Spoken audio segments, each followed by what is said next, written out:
I'm disappointed in every one of you. I'm sorry, I don't mean to offend you. I'm disappointed in every one of you.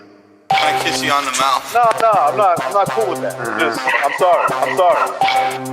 One more time. I'm disappointed in every one of you. I mean, I'm dealing with degenerate animals. I'm disappointed in every one of you. Disappointed in every one of you. All right, come on. Honestly, I can't do it, man. I'm disappointed in every one of you. Let me tell you why. It's gonna be all right, Nicky. Go ahead, shoot. You just killed a fucking man. What are you going to do about it, asshole? Don't be afraid.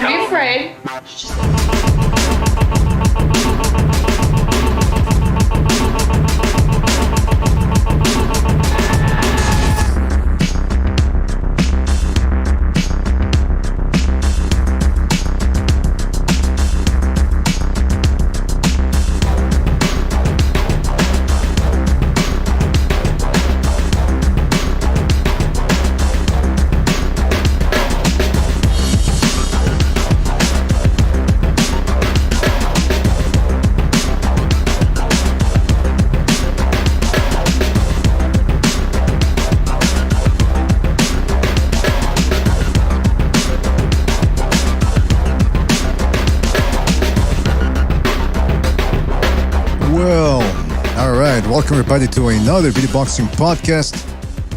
Yeah, broadcasting to you live from the true north. This is your good friend Mr. BDA, joined here already by Jimmy and Chief. Guys, thank you for joining us, and we've got a fantastic show for you fellas here today. Not a lot of boxing going on this weekend, so we decided to do one of our special shows where we delve back into the archives, the BDA archives, and look at some of the historical moments of boxing. Rich history, a lot of upsets. Guys, we're gonna have a lot of fun with this one. Before we get down to fun, let's get the business out of the way, fellas. You know the drill. If you want to keep the gravy train rolling, you can certainly do so by joining the BDA membership program. Shout out to all of you BDA members. Really appreciate your contributions. You get special badges, emojis, the whole shebang. Don't forget, of course, that the most important thing is that you can also support us by liking the show, subscribing if you haven't done so already. You can donate via the Super Chat if you want as well. And speaking of the Super Chat, shout out to Michael Poe for his contribution. It says, Happy Boxing Day, only on BDA and King Bucho. Shout out to you, Michael. Really appreciate it. And don't forget, you can check us out on Spreaker, iTunes, and Spotify at your leisure. So thanks a lot, everybody, for joining us.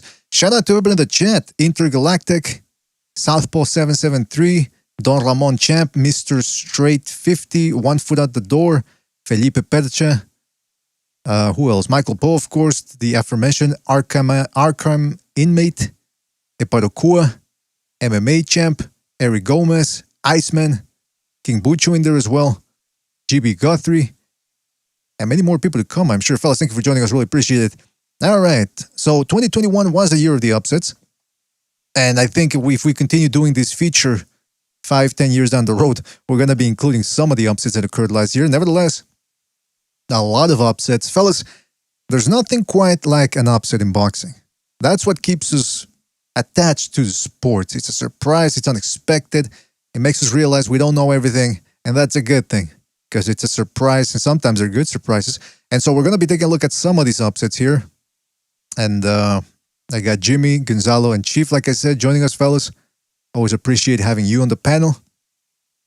Let's get to it. All right. Oh, hold on a second.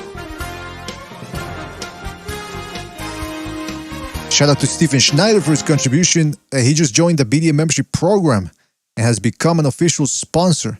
Shout out to Stephen Schneider, man. Really appreciate you climbing aboard. I'm going to tell you something. Becoming a sponsor, it doesn't mean you have to bail us out of fucking drug addiction or whatever. No. That's not what it means. It just means you're supporting us. You get special badges, emojis, the whole shebang. So shout out to Stephen Schneider for his contribution. All right, fellas, I'm going to share my screen with you. It's one of those episodes where I have to share the screen. Can all of you guys let me know if you can see it? Yes, sir. I've got it. Fantastic. Yeah, me too. All right. Jimmy, I'm going to assume that you're... Yeah. Yeah. You have to switch over to your PC. All right, yeah. Well, when you're ready, let me know, man. I'm ready. Oh, you're already ready? Okay. Surprise Shit, I came prepared. Preparation. That's the most important thing. Remember, nobody plans to fail. They just fail to plan. All right. On One Foot Out the Door says, so it's not about drug money? No. Reverend Pickle says, Larry was a sharpshooter, great fighter. He could box, he could move. He had... All right, yeah, let's start with that. Let's go with the first entry here. Michael Spinks versus Larry Holmes. The first fight, of course, September 21, 1985. Chief, you want to do the honors? Well, thank you, sir. It's an honor for you to suggest this. Yes, I would love to. The starting of this is Larry Holmes was on the cusp of breaking many of Joe Louis's records. He was at his 48-0, almost about to break Rocky Marciano's record. And he was on around his 20th title defense, which means he was close to 26 of Joe Louis's record. So he was quickly closing in on breaking almost every record in the heavyweight division and in many of boxing at the time. Spinks being the one of the darlings of the 1976 Olympic team, having the gold medal, had already dominated probably the golden era of light heavyweight boxing. I don't think anyone can say anything contrary to that. But the fighters he went through and the gauntlet that was there. He ran out of challenges. I don't believe there was a cruiserweight division yet, so he wanted another challenge, and he stepped up to fight Larry Holmes. And Mr. BDA, if you'd like to roll the film, sir. Well, that's a fantastic entry there. Let me just add one thing here in regards to this fight, and that is, or this upcoming fight, and that is that, just the records, man. Holmes was 48-0 with 34 knockouts. I mean, that's about as glossy a record as it gets. Spinks was 27-0 with 19 knockouts. Interestingly enough, Butch Lewis, who was Spinks' promoter, he was the one that suggested this little foray into the heavyweight division. Spinks didn't really plan on moving to the heavyweights, but it was all about the money, of course. And I just want to ask you guys a couple of things. Larry Holmes at this time, he was considered a little bit on the downslide, wasn't he? Yes, he had already struggled against Carl the Truth Williams in a fight that some people thought Williams probably should have gotten the nod in. And that was the same Carl the Truth Williams that Mike Tyson knocked out in one round a couple years later. Sorry, excuse me. And so, yeah, that's right there. And he started going the distance a little bit more with some of the fighters he was fighting.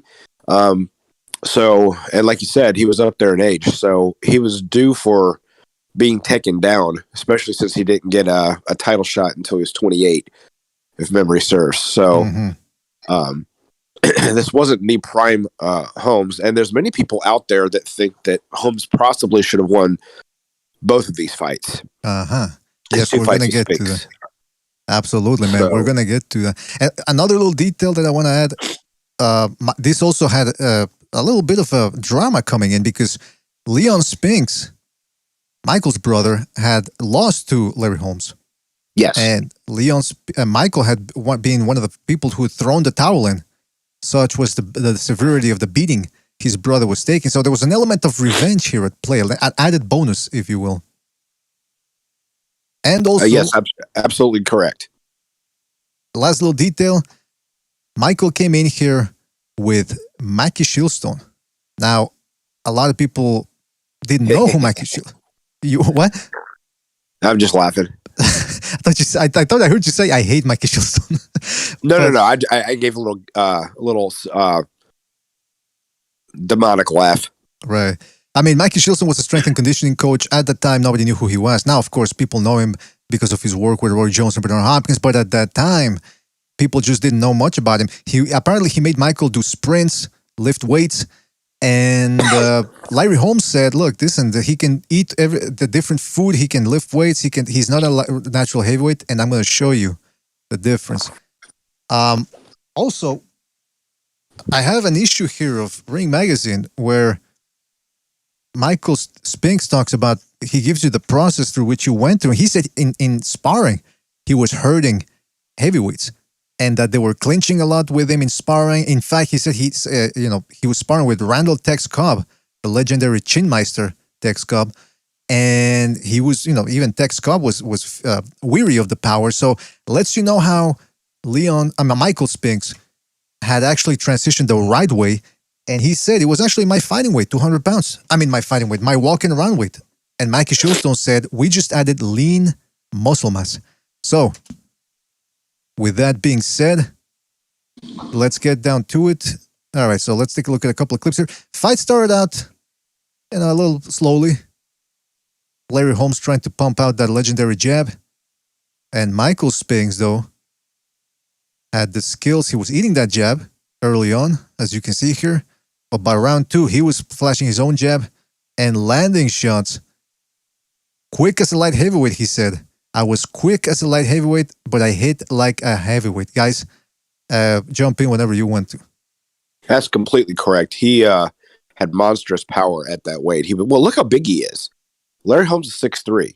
And we're talking about light heavyweight moving up. There only looks like maybe an inch difference in height at the most. At 175, who else has been anywhere near that big? Look at that wingspan. Had to have been, 76. You got to remember, I'm y'all's age, maybe a little bit older and younger than some of you. Yeah. So, I don't remember clear as day versus hindsight how big he was, because I was used to watching heavyweights. But looking at him now, he had to have been a monster in there to try and fight as a light heavyweight. And then you look at his reactions and his boxing skill. He obviously was part of a well-schooled class of athletes. That 76 team is regarded as one of the best American classes of all time. Mm-hmm. Yeah, man. And the other thing is, by the way, we got Recognize dropping by. Recognize, we're just... What's going on, man? Good to have you on board, man. We're just taking a look at the Larry Holmes-Michael Spinks fight. Michael Spinks, like I said, he said he used to walk around 200 pounds, but with the help of Mikey Shieldstone, he was a lean heavyweight. And it's true. I mean, here's the difference, though. When Michael hits Holmes, you can see he's getting his respect, but he's not really moving him. When Holmes hits it's more like stunning him. Right. When Holmes hit him, you can tell he moves his entire body a little bit more, but nevertheless, you can tell that Spinks was in tremendous shape because he was moving, he was throwing punches in bunches. So it wasn't just about the power, because one punch at a time. Yeah. It's the way BA, because... Yeah, go ahead. No, I'm sorry. Go ahead, Gonzalo. Yeah, when you weigh more, you can move your opponent. When you weigh less, you're probably going to come bouncing back like a basketball out of the pocket with your punches. You're not going to be able to move the other guy. Exactly, yeah. You're going to bounce out. He got him 30 pounds heavier. I think he was a little under 212. He was 212 and going into this fight, I believe. Ah, okay. I remember thinking, man, when he, in moments, not in this clip, but in a lot of moments, how he kind of countered, the way he countered Larry Holmes' jab, kind of did like a little side bend, and just the jab was landing all day. And then he was turning the jab into little hooks, and he was carrying. It wasn't hurting like Larry Holmes, like it's going to get him out of there, but it was the speed of it is catching Larry Holmes off guard. You can see it a lot of times as soon as he hits him. I mean, the skills matched up, and that's why some people weren't giving Spinks a shot, because they say, okay, maybe the Spinks are up to par, the skills are up to par, but a good big man always beats a good little man, and that just wasn't true here, because work rate, it's almost like Usyk Joshua a little bit. You know how the same things people were saying recently about Usyk, he's not that good, and the weight's going to be a problem. Well, it just goes to show you that if a guy prepares properly and has the good dimensions, he can beat. Now, you look at this here, later on in the fight, Larry Holmes finally came out and started to try to bully Spinks. And that was also the beauty of this fight for Spinks, is that here, these clips you're seeing, this is uncharacteristic of Holmes, and then he reverted back to boxing. So what I'm trying to get at is, it wasn't as if he was fighting a heavyweight that was going to try to bully him. Larry Holmes was a boxer. And by boxing with Michael Spinks, it sort of played into Spinks' game a little bit. Yeah, Spinks came out decided to take the fight to Larry Holmes here. You can see that he wasn't just being like, nowadays fighters are like real reactive. Mm-hmm. They don't get going, and they're mostly looking for the counter punch so your opponent makes some mistakes. No, he took it to Larry Holmes. Therefore, not having like the first or two rounds to like figure things out. He got it right on his plan of attack. and therefore you kind of surprise the champion, right? You kind of surprise him because he's like, man, this guy's coming to win, and he doesn't give me the opportunity to settle in and figure it out. And then there you go. That's a Starting great off point. with the right foot.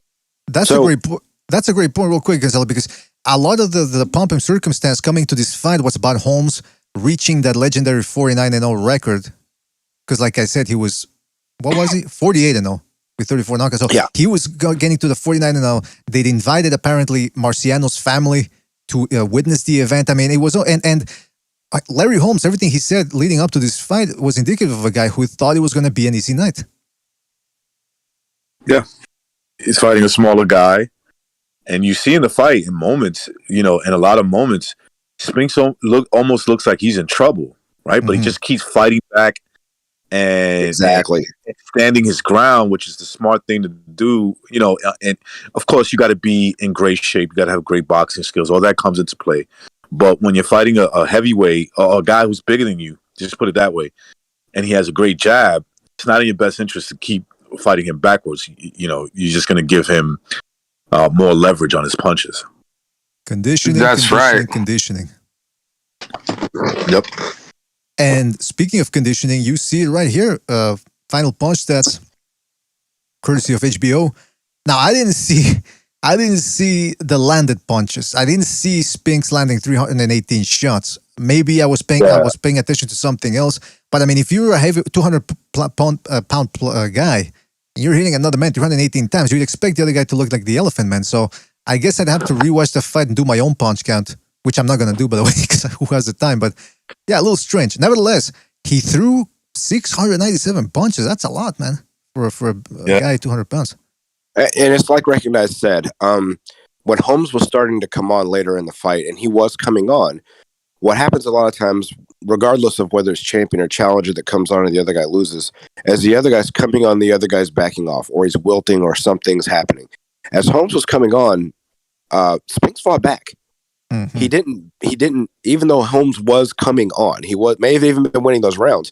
He wasn't winning them to where you got the impression of, okay, well, now Spinks is starting to lose. You never got especially from those highlights, you never got the feeling that as Holmes was being effective, that it was changing the course of the fight. It just made it more competitive.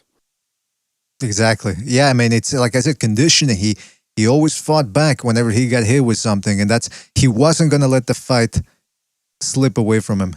So and give credit to Holmes too. He fought like he wanted to keep that title, but it just wasn't his style to try to bully Spinks. So the result was, hold on a second. There you have it. Michael Spinks got the decision, but like Chief said, a little controversial. Yes, go ahead, Gonzalo. Yeah, didn't Michael Spinks hurt? No, other way around. The champion Larry Holmes, didn't he hurt Michael Spinks at some point? But credit to Spinks, he was able to get out of that and win. He came to win. I don't remember a distinct stunning or hurting in the first fight. Yeah, he clearly hurt him and made him go against the ropes in the second fight. Another reason why a lot of people thought Holmes should have clearly won the second fight. But at the same time, in the end, as we're talking about it now, it doesn't really matter. Yeah, he did stun him. Go ahead, Regulus. No, you can see in that clip he catches him with a nice 1-2, or he might have Spinks might have partially blocked the jab, but the overhand right came in and it kind of made his head turn. But what he did, he kept going forward. You know what I'm saying? He said, I can't back down, and that was because he came in good weight. He's a big dude, height wise, right? He has the kind of height that could fill in some weight. I think he was 6'2". He's when in his prime, in his fighting days, he's 6'2", and he fought as a career light heavyweight.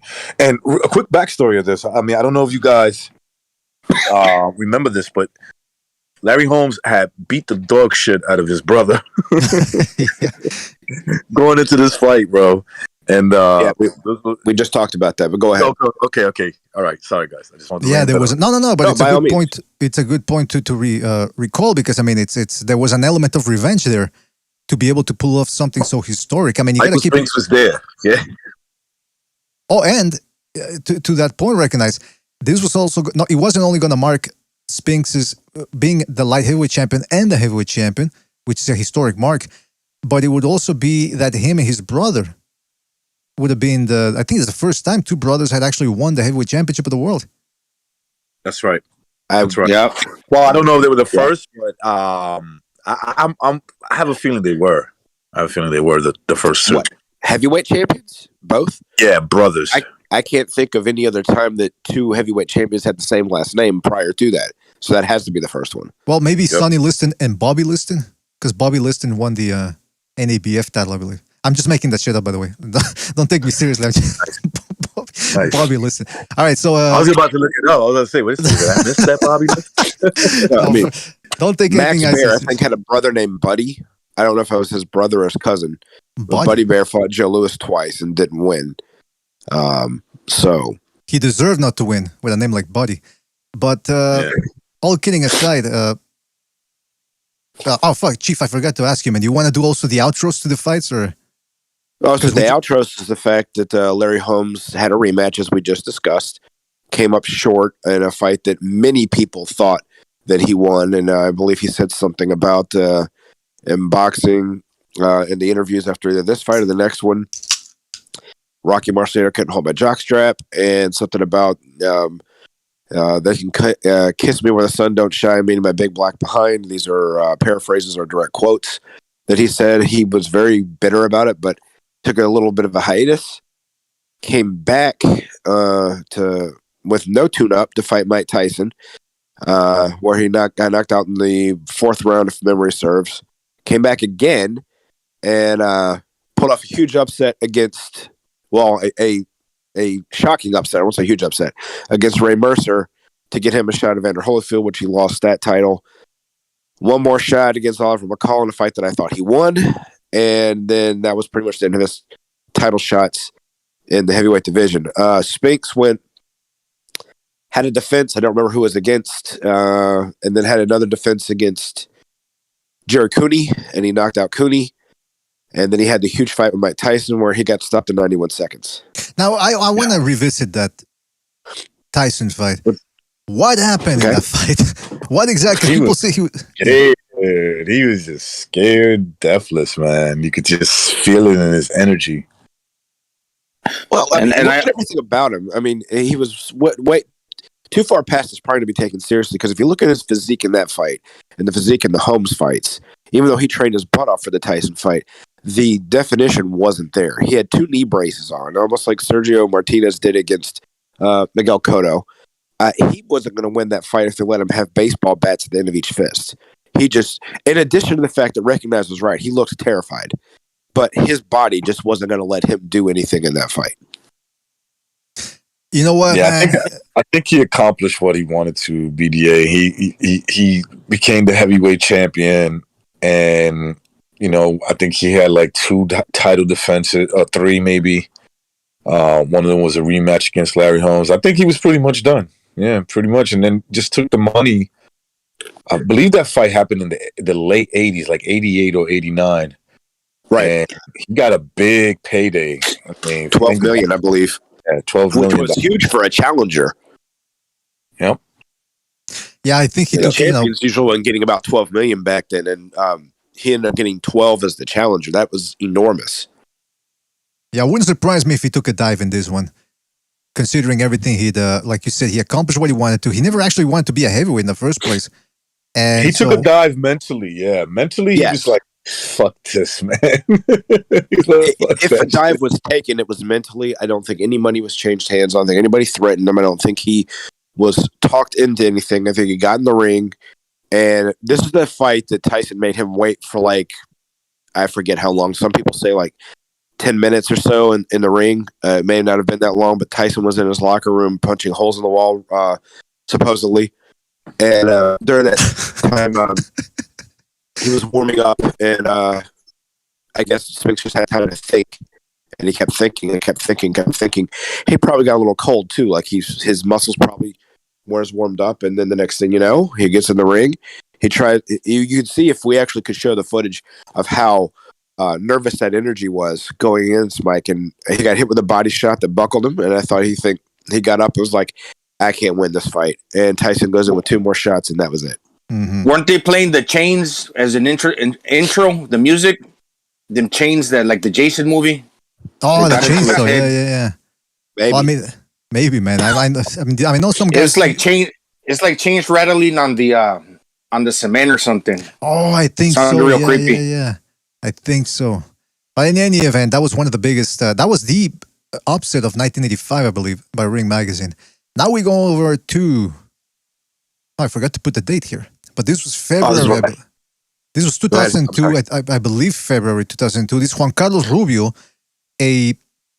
how would I describe Rubio? Not a tomato can, not a journeyman, a gatekeeper. Gatekeeper, journeyman. Journeyman is better assumption. He didn't have the record of a journeyman at the time.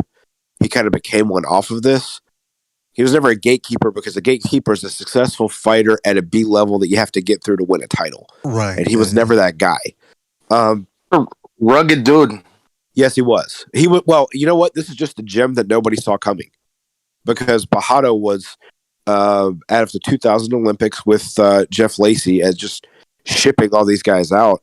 And you couldn't find opponents for Bajado because he was knocking guys out so easily. And because of this, he also was... Go ahead. No, I remember this little alias name, Panchito. That's right, Panchito Bajado. And he was, but he was starting to not train as much, and you can see it in his physique as some of the fights progressed. And I guess some of the power went to his head, and he took on a guy that, again, like Holmes did in the first fight, wasn't supposed to give him a challenge. This was supposed to be maybe give him some rounds, but then he was supposed to go on to a title fight not long after this. And exactly. He's got the Mikey Garcia body. Go ahead. Yeah. It's Mexican genetics, man. Too many tortillas and arroz con pollo and shit like that. Now, carne asada. Chief, can I add a couple of things here to this? Please. Just to give people some context here. Yeah, this was February 16. And like Chief said, Bojado, you got to keep into perspective here, people. You had prospects coming out of the 2000 Olympics. Jeff Lacey, Jermaine Taylor. You had Miguel Cotto. And Bojado, out of all those guys, he was considered the crown jewel. He was only 18 at this point, I believe. So I think he was, 17, 16 when he'd gone to the Olympics? He was considered... I know he was a teenager. I don't remember. I didn't really know who he was until after the Olympics. Right. He was 17. Okay, 17. Barely 2 years into his career here, he was 9-0 with 9 knockouts. Rubio was 26-6 with 2 draws and 19 knockouts, so he could crackle a bit. And Bojado was averaging 1.55 rounds per fight. So that's basically 2 rounds, or almost 2 rounds per fight. He was just icing people. Going into the second round, but it wouldn't finish. Exactly, yeah. So I just want to show people... and by the way, people were already talking. Because I remember, I think he made his debut on ESPN. First fight, right out of the gate. He's on ESPN Friday Night Fights. And they were already talking about him and Miguel Cotto fighting at one point in their career. I remember that. That's a good point, man. That's a fucking great point. Yep. And of course, Abdullayev too was in the mix there. Muhammad Abdullayev, who I think had beaten both guys, or at least Miguel Cotto. Yes, Abdullayev was the last person to beat Miguel Cotto in the amateurs. Oh, okay. And I remember that, yes, because that's who he lost. That's who Miguel lost to in the Olympics. But I remember when they were trying to find out how good Bajado was, they're talking to Teddy Atlas, and he says, there's certain people that have that it factor when you look at him. You just look at him and you see champion. You see champion when you look at their face. That's the word that comes to your head. And he said, and that's what I think when I see Bajado. Mm-hmm. So the guy had all the hype in the world coming, not just his performances, but I mean just people saying things like that from someone like Teddy Atlas. There's nothing but hype behind you after that. Exactly. I remember when I was young. After Oscar de la Hoya, you know how he used to cut his hair and everything, and it's not a big deal, but back then it kind of was, especially if you're a young person, it impresses upon you. This guy came out with that style, that kind of resembled like a de la Hoya. A cross between de la Hoya and Vargas was also coming up too, so you were kind of waiting for the next guy. and he had that look, and they kept talking about the certain look, if I so recall, like Yeah, like he that. had the Fernando Vargas Rooster deal with the dyed hair going back in this fight. It's not. Oh not yeah. Here. He had those blonde highlights combed back. Yeah, And so that also had maybe a lot to do with the hype. Yeah, go ahead. yeah, maybe, man. I mean, speaking of Fernando Vargas, he sort of took Bojado under his wing a little, because I think they were both represented by main events. What's the one with Cathy Duva? Main events, right? Anybody help me out here? Which Cathy Duva? Yeah, the Duva's own main events, and I think Right. Dan had already died, so Kathy had already taken over by that time. Okay. So I think Vargas was with main events at the same time as well. So he sort of took Bojado under his wing. I know Zab Judah. You're gonna see. Yep. I think he makes an appearance for the Rubio fight. Now let me just give you a little taste of Bojado. For people who never saw him fight, you can see very explosive. This was his first fight, I believe. So you can tell he can punch with both hands. Very explosive. And so let's take a look at what happened here. February 2002. Bojado in the red trunks. Like Gonzalo said, he has that rooster thing there with the highlights. And Rubio taller. And right off the gate, Bojado trying to take him out in the first rounds, landing his bombs. But Rubio not going anywhere, as you can see here. Not afraid to exchange with Bojado. Bojado very quick. But he was taking shots of his own by the second round. And as you're going to see here, an interesting point about Bojado, like Fernando Vargas, he didn't really roll with the shots all that much. He just tried to use his head movement and his gloves to parry, but when it comes to right hands, he's just hitting them flush. Yeah. You're right. Vargas did had good head movement when he needed to use it to survive, but to roll with a shot, he was not very good at. If you connected with the chin, it was usually a clean shot. Mm-hmm. And maybe it had a little to do with the back problems that he later said he had. I don't know. That's true. I remember Rubio taking advantage of him loading up on shots. Yes, he did. I remember from this fight. He was just taking advantage of it, just outworking him. The classic outworking the younger dude who's like trying to hit a home run. But what this fight's not going to get to show is the fact that this was a war. Yeah. This fight was an absolute war. These two went back and forth a lot. It's just Rubio was just smarter. Look at these angles he's using on some of these punches. And like that combination you just showed, BDA. That. He threw 3 or 4 punch combinations. And one of them, he just threw like 5-6 punches in a row. And he took the power off of him. He just says, all right, I'm just going to touch his face up with 5 or 6 punches. Because if I load up, I'm going to leave myself open. Yep. Exactly. Yeah, Recognize said too, Bojado was loading up on those shots. He went in there thinking knockout. And as you can see here after the fifth round, he was tired. Look at him. Yep.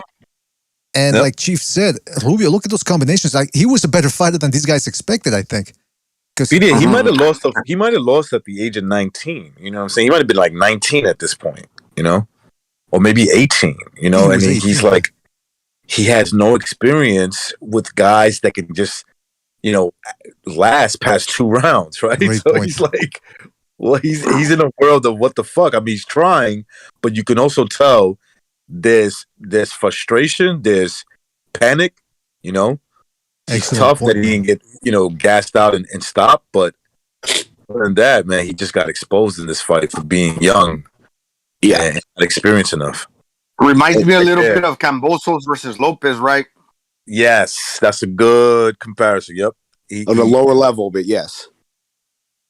Yeah, probably a lower level than Teofimo because he didn't accomplish any of that stuff, but he definitely brought that type of energy, Different style of fighting too, though. It's a great point, Recognize. I mean, you put into perspective. By the way, he suffered a knockdown here, as you can see, because his glove. Yeah, because he was feeling it at that point. BDA, he was feeling it. Might have needed a little break there. Apparently, his trainer at the time, Roger Blood. I always forget his last name. Bloodworth, I think it was. Bloodworth. Yeah, Bloodworth. Yeah, he was a Duva guy. Oh, there you go. He said that he actually considered stopping the fight and actually proposed the idea to Bojado. But Bojado said, no, I want to keep going. So he showed heart in there. But like Recognize said, you put it into perspective. 18-year-old kid went in there thinking this was going to be an easy fight. I mean, let's go back to the beginning of the fight. He's landing his best shots, and Rubio ain't going anywhere. And not only isn't he going anywhere, he's fighting back with good combinations. So it's one of those things that happens to fighters where they just become mentally stuck. You know, they freeze and they forget that they can box, which is what his trainer was trying to do. BDA, this is why they take it easy with teenagers, you know, late teen years in combat sport like boxing. Mm-hmm. They take it easy because, number one, they don't want to put him in there with a mature guy, you know, in his 20s, late 20s, maybe even 30s. And that guy is just too experienced, too tough, too much of a difference in experience. But Bojado passed the test in terms of, okay, this is a bad night. Your man's about to get knocked out. It almost happened. He was still good enough that, you know, he didn't let that happen. Maybe it was somebody else. Or he was tough enough, excuse me. That's what I meant to say. He was tough enough to last.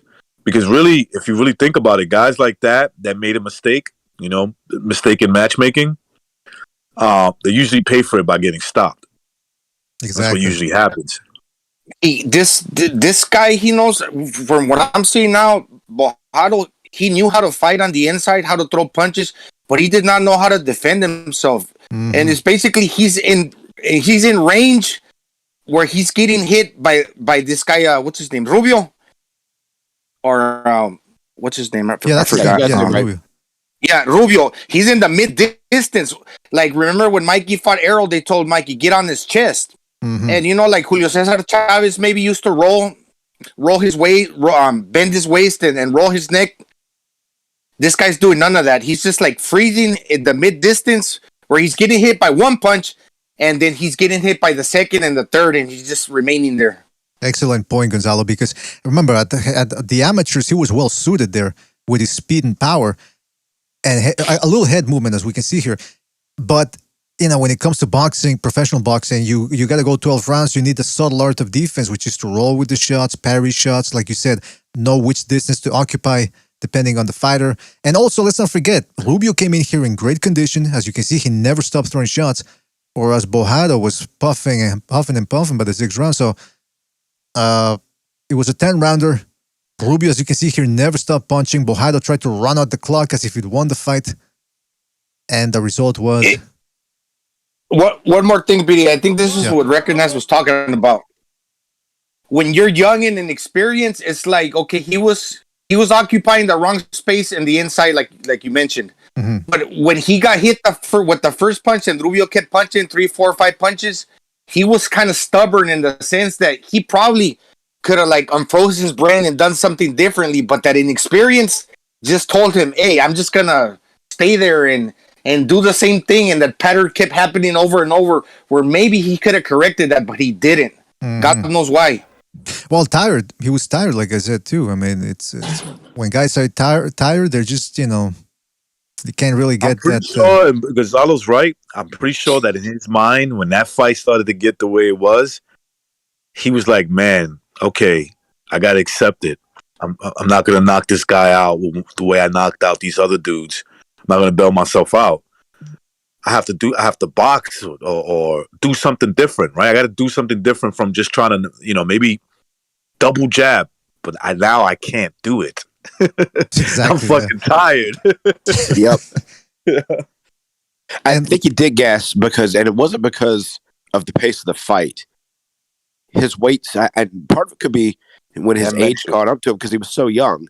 And he was throwing in between weight classes. He hadn't settled in on one yet, and he didn't have the experience to go along with it yet. And you're young and you're used to things going a certain way, and it doesn't, and it's the spotlight, and everybody's watching. You mentally exhaust yourself, bro. You're losing to a guy. In your mind, you're saying, "No way, I'm better than this dude. I'm a better fighter." You know, and I think it's also pride, and you just become a little stubborn.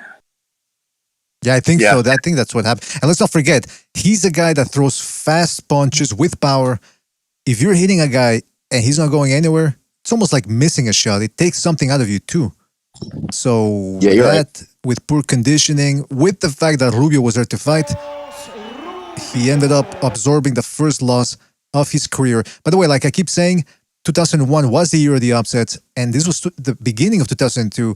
And as you can see here, the upsets continued. But, Chief, a little bit on the aftermath of the fight. Well, there's not much to the aftermath of this fight. There was a rematch, and Bajado did win that one, but there was no real rebound into his career of like moving forward with the same intensity and aspirations and anything that anybody had for him going prior to that fight. And Rubio never really got to capitalize to make himself a major contender or world title fighter after this. This was just a hidden gem of something that nobody saw coming. Exactly. And let me just preface that. Rubio could have gotten himself a couple of more paydays, becoming a fall guy for some of the other prospects that were there at 140. But that, like Chief said, that didn't happen. Now, the rematch didn't happen right away. This fight took place in early 2002. The rematch took place in 2003. Bojado ended up switching trainers. He went to Floyd Mayweather Sr. And as you can see here, a couple of clips from this fight, the rematch. By the way, this rematch, I've always wanted to have it. And it wasn't until, what a coincidence, one day we were talking about it on the show.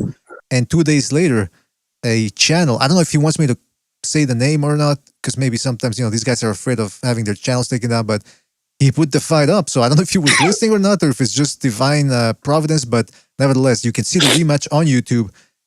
Bojado did show, this was a much more less interesting fight than the first one in terms of action, but Bojado showed better upper body movement. He took his time, and he was able to win. I believe it was a 12-rounder.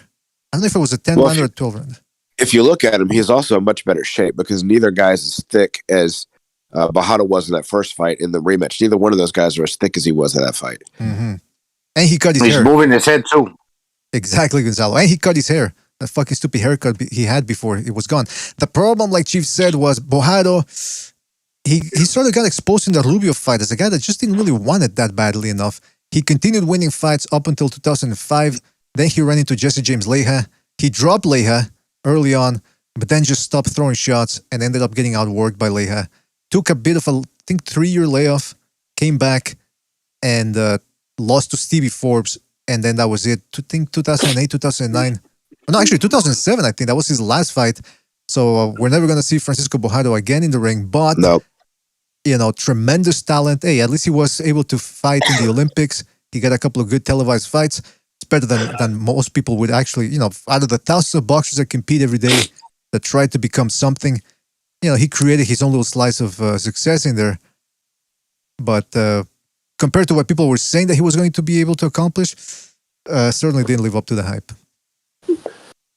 All right, now we get to Glen Johnson, the Road Warrior, versus Roy Jones Jr., September 29, 2004. Chief? So going into this one, Glen Johnson had been in a lot of fights. Some were hometown decisions he came up short on. Some were just, some were like what Winky Wright says were robberies that weren't robberies, but some were, he was a tough fighter regardless. And he was thought to be a very easy fight for the old Roy Jones that we knew prior to. Roy had been known as in the top 4 pound-for-pound fighters ever since 1994. And he'd just fallen off that spot after 2000, what was it? Help me out, which year? Was it 2003 he fought John Ruiz? So he became number 1 pound-for-pound again. And Iceman, yes, I am feeling a little bit under the weather. Thank you for saying something. But anyway, that's not the point. Number 1 pound-for-pound fighter, comes back, goes back down to light heavyweight, loses to Antonio Tarver after 2 fights, beats him the first time, loses the second one. So this is supposed to be the comeback fight of, that was just a fluke. I can still be on top. This is an easy guy because he's right up my style. I can win this one. And it's for the IBF belt that Glen Johnson beat Clinton Woods for after a bad draw. Then he beats him in the rematch. IBF title fight. Roy is the challenger for the first time in a long time. Mr. BDA? We're ready. Great breakdown there, Chief. Let me just give a shout out to Chris K as well for his contribution with the super chat. He says, talk about Silva versus Chavez Jr. Yeah, that was one of the big upsets in all of boxing history, man. That's what we're going to be focusing on the next episode. Shout out to Chris K. Everything you said, Chief, right on point. As per Wikipedia here, I just want to give people a little bit of a context of the severity of this fight. Glen Johnson, some of his fights, like Chief said, I didn't see them at the time because this was pre-YouTube, didn't have a satellite dish or anything, so we couldn't really see some of his international fights. But he was coming in with a record of 40 wins, 9 losses, so people looked at that and immediately thought, well, he ain't beating the great Roy Jones. Even though he just got knocked out, Roy Jones, against Tarver, he's not going to pull it off. They were both the same age as well. So it's not like, Glen Johnson had a youth advantage or anything. But although, as his promoter, Dan Goosen, said before the fight, he said he might not be as young. I mean, they might be the same age, but he's not as rich. He's hungry for that. And Glen Johnson also, I think that the only thing I really knew about Glen Johnson was that he'd beaten Clinton Woods. That's what I'd read on Ring Magazine. Again, I didn't see the fight because I don't think there was a way of watching it. And the only thing most of us knew was that he'd lost to Bernard Hopkins back in '97. Back when I was about to bring that up as something I forgot to mention. Most casuals that didn't follow sport very much, if they remembered his name, are going to remember the fact that, or back then, are going to remember the fact that Bernard Hopkins had knocked him out, I believe, in the 11th round. Yeah, that was early, very early. That was like, I think that might have been like in the fucking 90s. It was 97. When he knocked out Roy, it was like 2004 or something like that. Yes, exactly. Well, it had to have been after 2003 because it was post John Ruiz. So, yeah. And of course, Roy Jones, he'd lost to Tarver, but most people thought he was going to be too much for Glen Johnson. Well, what happened was Glen Johnson from the start said, let me try to shock Roy Jones, jumped on him right away.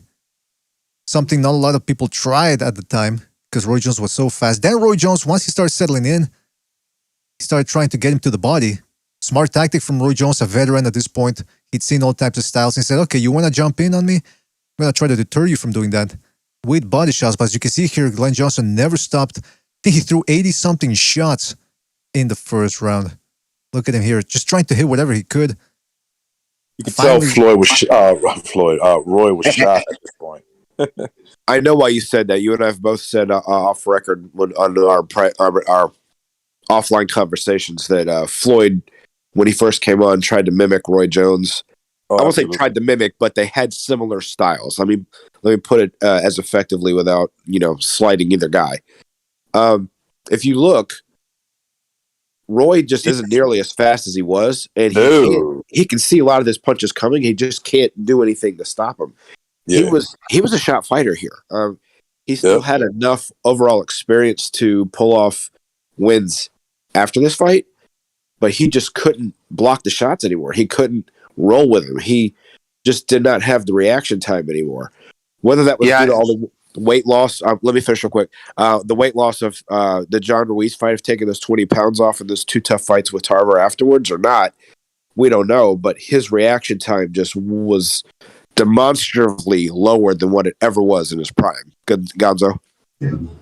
Yeah, and it's kind of like, what's this guy's name? The Quadras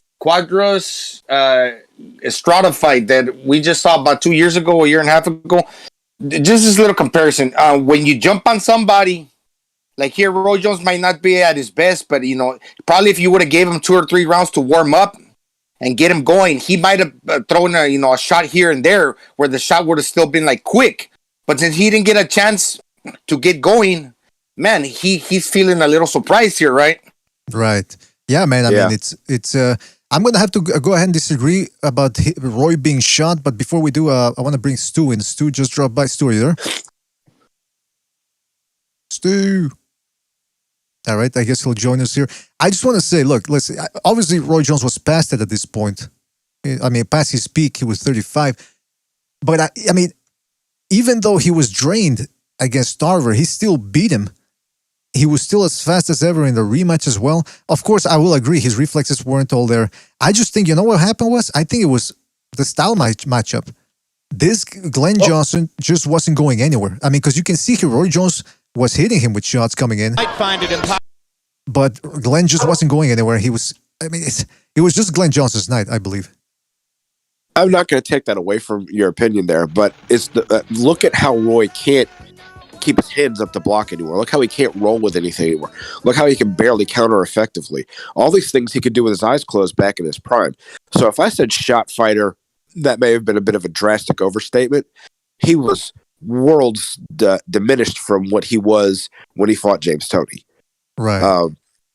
Or when he knocked out Brian Brandon, which even though that wasn't his best opponent, that was probably his best performance. Because I remember when he fought Brian Brandon, he just pivoted off the ropes and threw 5 left hooks in 1 second. I mean, who throws 5 left hooks in a second? Only Roy Jones. That's the way true, he did that, and those combinations knocked him out with the left uppercut and a double left hook. That was amazing. Given us Brian Brandon, that was amazing. He didn't do anything anywhere close to that here. Now, a off conversation I had with a friend of mine, Charles Whitaker, from the boxer from the Cayman Islands, told me that one time he said the reason why Roy lost this fight was because he was trying different things in the gym. Whatever he was trying was completely ineffective, and if that's the excuse for losing, you didn't do your job, which is to prepare to win the fight. Right. I guess what I'm trying to say here with Roy Jones is he still had the hand speed. Maybe the legs at this point were already gone. But as he showed in the third Tarver fight as well, we're going to get to that later on, but I still think... reminds me of... Go ahead, Rita, sorry. Let me just... All right, Stu, I can hear you, by the way. Stu? Stu's on? I can't hear him. Actually, now I can only hear... Yeah, can you hear me now? Yeah, now we can hear you. Can you hear me now? Yes. Sir. Fucking wouldn't let me unmute, man. Come off. Pressing it. It wouldn't let me do it. All right. Well, listen, Stu, we can hear you now, and we're just looking back at some of history's greatest upsets. We're at Roy Jones versus Glen Johnson, and real quick, I think Gonzalo wanted to say something. Gonzalo? It just reminds me, I mentioned Cuadras, Estrada, maybe Chisora, Usyk. I know Usyk won. Yeah, obviously, of course. But that pressure style will make anybody uncomfortable. Even Usyk, prime Usyk, Chisora with that weight, just you're closing in. What is this? Lomachenko versus Salido? Yeah, Salido. that pressure style, man, will make anybody feel uncomfortable. That's a great point. See, that's what I'm trying to get at. I don't think it was one single thing. Of course, Roy Jones was past his peak at this point. He wasn't RJ anymore. But I think credit has to be given to Glen Johnson about how well prepared he came for this fight. The style, obviously if this fight would have been complete... You want to see RJ. RJ is RJ. Come on, man. And conditioning too, BDA. That's incredible conditioning for that. Think how thick he is. He's a muscular dude to throw that many power punches in the first round cold. The best, in recent memory, I would say the best swarming guys are in the smaller weights now, obviously. I would say Chocolatito, number one. In his prime, nobody swarmed like him. It was crazy the way he would do that. And Inoue, I've seen Inoue do that, not give people room to breathe. Triple G too, right? He was good at that. Vito the Mosquito. Yeah, Tito was just unbelievable. Vito the Mosquito. Vito Arafirmo, Jimmy. Remember that 15 round? Mosquito, yeah. Oh, yeah. The bleeder. The Chocolatito, I mean, he just changes up his pace. He's just doing so much in front of you. You don't know how to react. You don't know how to counter. So you end up doing nothing, like how you fight. It was just far too much information for him. I mean, he just couldn't handle that. Like I said, he just swarms you physically and mentally. Not all these shots are hurting. He'll fool you with a few pitter-patter shots, but he'll come behind with a big shot. And like I said, it's just very hard guy to get off you, Chocolatito. I mean, even when you run from him, he's hard to get off. I think, like I said, you've got to be a big puncher like Rungvisai or them sort of guys. You've got to be a real big puncher, or like Strada, quite long and decent puncher himself. But they're the sort of styles you need to beat Chocolatito, because he's like I said, Cal Ufai just didn't have the footwork and just didn't have the punching power to keep him off. And like I said, he was boozled in there, and that's what Chocolatito does. I think he takes you mentally, and then he goes after you physically. Yeah, man. I mean, it's just like Gonzalo said, it's just one of those styles that if you're not prepared and you're not in shape, it's a nightmare. Shout out to Chris K for his contribution with the Super Chat. He says, Duran versus Barkley. I just watched it last night. That's another fight we're going to add in. It's not here in this list for today's episode, but it will be one of the not only a great performance by Duran, but a great fight as well. I just want to BDA. BDA, one more. Which one we have that in? We had that on one of our shows already. Duran Barkley? No, I don't think we watched it in the first part. I think we watched that one, the number one, last time. I don't remember, man. What the maybe we watched Duran more or Duran. No, I think it was Barkley actually. I think it was definitely was not more. It definitely was not more. No, it was Barkley. Yeah, it was. I was hearing what you guys were saying about Roy Jones.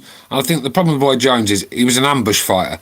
He relied on his physical attributes and his speed. And the problem with them sort of fighters, when they slow down half a yard, that's the difference between getting away from these shots and getting caught clean. And that was just his problem. It just slowed down a little bit, and that's all it took for Roy Jones to get caught. Hey, look at him right there. Look at Roy Jones, that still shot. You can see he doesn't have the muscle tone. He's actually a little soft there. Yep. His style is built on athleticism. That's right. Once that goes, then he's in trouble, because obviously his chin is not the best.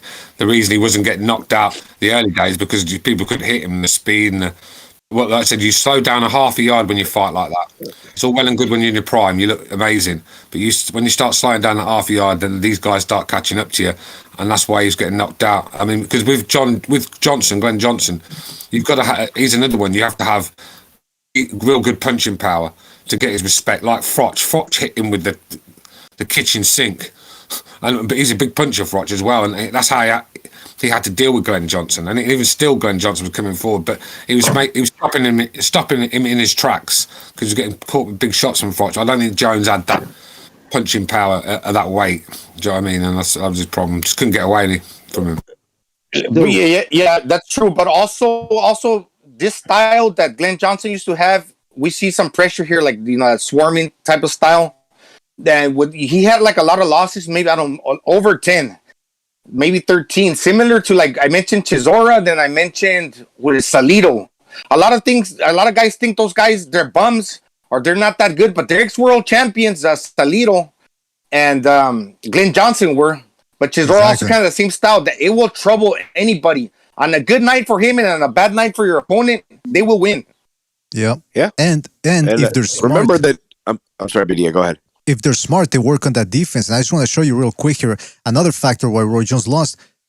See how he gets hit there. But actually, we're going to take a look at it later on. Like here, for example. See how he's just subtly deflecting that right hand. Roy Jones was, well, there he got hit. But we're going to see later on how his defense was actually underrated here. But go ahead, Chief. Well, we're noting conditioning a minute ago about this whole thing. These are light heavyweights that are both over the age of 35 with both over 50 fights. So, I mean, that speaks a lot of the condition that most definitely Glen Johnson was in, is to be able to bring that kind of pressure, bring that aggressiveness, bring that punch volume at that level of the game after that many losses, at that weight, against that many different opponents. I mean, this says a lot about the kind of shape he came in for that fight to want to win.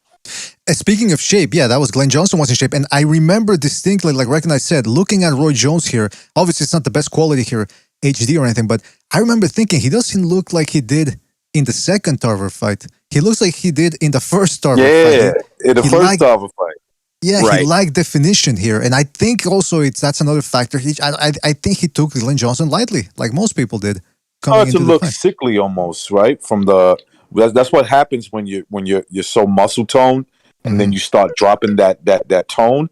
It's like a classic case. Even though today you see a lot of guys in their late 30s, even early 40s, maintaining that, but for him, like once he did that switch from light heavyweight to heavyweight, and then went back down. He was never the same, dude. He was never the same. Like even though he did look good going into the second fight, but you can obviously second fight with Tarver, obviously you can see that he lost a step. He wasn't as confident, and he didn't have that fucking electric speed. And it just basically that was it. He was pretty much a shot fighter from that point on. At the world class level, definitely, yes. Right, the world class level. Listen, anybody could beat a guy who's not on your level, you know, and you could look really good and you could turn back the clock. But when you fight guys that are really tough, you know, guys that you would have beaten maybe back in your heyday, but they're well conditioned fighters. They're tough. You know, they've seen kind of everything, and you lost a step. Yeah, you're gonna have a hard night. Well, Roy Jones was kind of known for that, fighting down those competition. Meaning, like he openly admitted later, I think after one of his retirements that he did say like he didn't take guys. But I mean, that's not taking guys serious enough. That's not isolated to him. Almost every fighter, especially as they get older in their career, they'll do that. Especially if they peel off a lot of wins. They believe their own hype. They read their own press, and they just don't push it as hard in the gym. But I just wanted to say to Stu's point earlier, he talked about Froch. Froch's right hand he had a nasty right hand, very underrated power. Yeah, just in ask the George United Grove, States, man. I thought. Yeah, just ask I George just wanna say Grove, that. man. The way he laid him out. Now, going back to.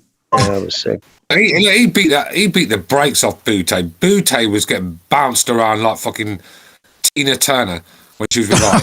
Oh, it ain't right. All right, let's get back to this fight here. Things started going badly for Roy Jones in the 5th round, as you can see here. Let's listen to that punch again. I find it impossible to believe that, for instance, he lost 4 fights in a row. There you see he was stunned. He actually composed himself a couple of seconds afterwards and then started letting his hands go. But like I said, look at this beautiful combination from Roy Jones, but then look at how quickly Glen Johnson comes back on him. So there Roy Jones throwing multiple punches. Look at that. Body, head. But look how slower they are. Look at the snap is not there like it used to be. Look at everything is, for Roy Jones' standard, stale. Yeah, it wasn't until that last left cross did he even put anything behind him. Like the first 20 of those punches it was shoe shining. He wasn't punching through the target. If that guy's head wasn't there, his hand still would have stopped right at that point. He wasn't punching to his target. He was never known for really doing that. He was known for right there, especially, yeah. He was known for loading up on that one big shot, but like Lomachenko, and their styles aren't very much alike. But like Lomachenko, you didn't know when that one big hard shot was going to be. Yeah, he would throw a hook. Sometimes it would be a hook that was supposed to be a jab, and it just turned sideways to throw your timing off. And sometimes that hook was supposed to have mustard on it. You just never knew when Roy Jones was going to do that. That left hook body. That left right there had mustard and ketchup. Look at it.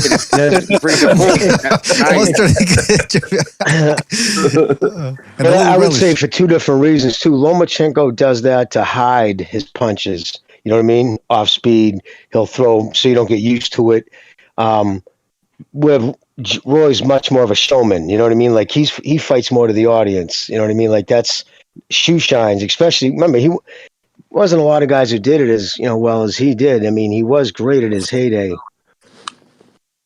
Now, I believe both of them like to fight to show off their skills. I think both of them are show-offs in that aspect. I understand what you're saying about Roy likes to be a performer more than Lomachenko. Lomachenko still, at the end of the day, considers himself a fighter more than a performer. So I understand the difference of what I was saying versus what you're saying there. And that's about all I got for that. Now, the problem here for Roy is after that 5th round, he just receded into a shell, laid on the ropes, didn't really see. This is why I'm saying that this was more of a mental defeat than anything, because I just think he didn't really want to fight hard enough to, get Johnson off of him. Look at him, just laying under the ropes. He's getting tagged a little bit, nothing hard, but he's still getting outworked by a guy that he's superior to, at least talent-wise. Well, and skill-wise too. I mean, come on. But he just didn't really seem to be outworked. I think maybe that 5th round too, also that big shot, I think it might have concussed him a little bit. But then, of course, this really ended matters in the 9th round. Look where it hits him at. Watch, they're going to show the angle. Oh, man. Well, boom, right the cheekbone under the ear, like right towards the ear. It's like, boom, perfect. But recognize, what was he trying to do? He was just trying to shoulder roll it. Look at him. He's completely open. Yes. Like, well, yes, he tried to shoulder roll it, and it caught him in the worst part possible. People don't realize this. Some people don't. I know you guys do, but if you punch a man in the cheekbone in the right place, where you'll knock his ass out, or you'll break his cheekbone. You know. Oh, his cheekbone. Yeah. I remember hearing people say, "I'm gonna try to break that dude's face." Jeez. And I never understood. Yeah, and I never understood what they meant. And some people ended up showing me. They're like right there. You know, it's like by your ear. It's going towards your ear. It's that side part. You know, right toward like it's more connect. It's more towards your ear. Is the best way I could explain it.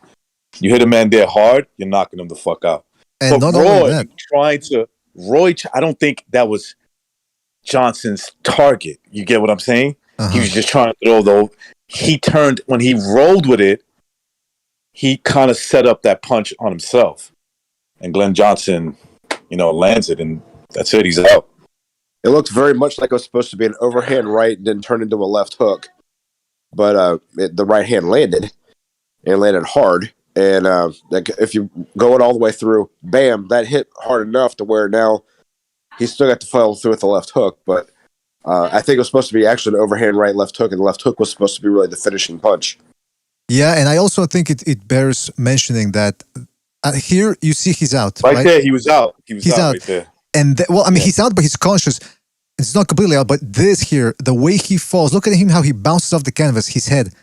That's what really knocked him out cold. The reason he bounced like that, he didn't have any he didn't have any instinct because his legs were out. Right. To break that fall. You know, like your body would naturally, your arms will come out and try to, you know, break your fall.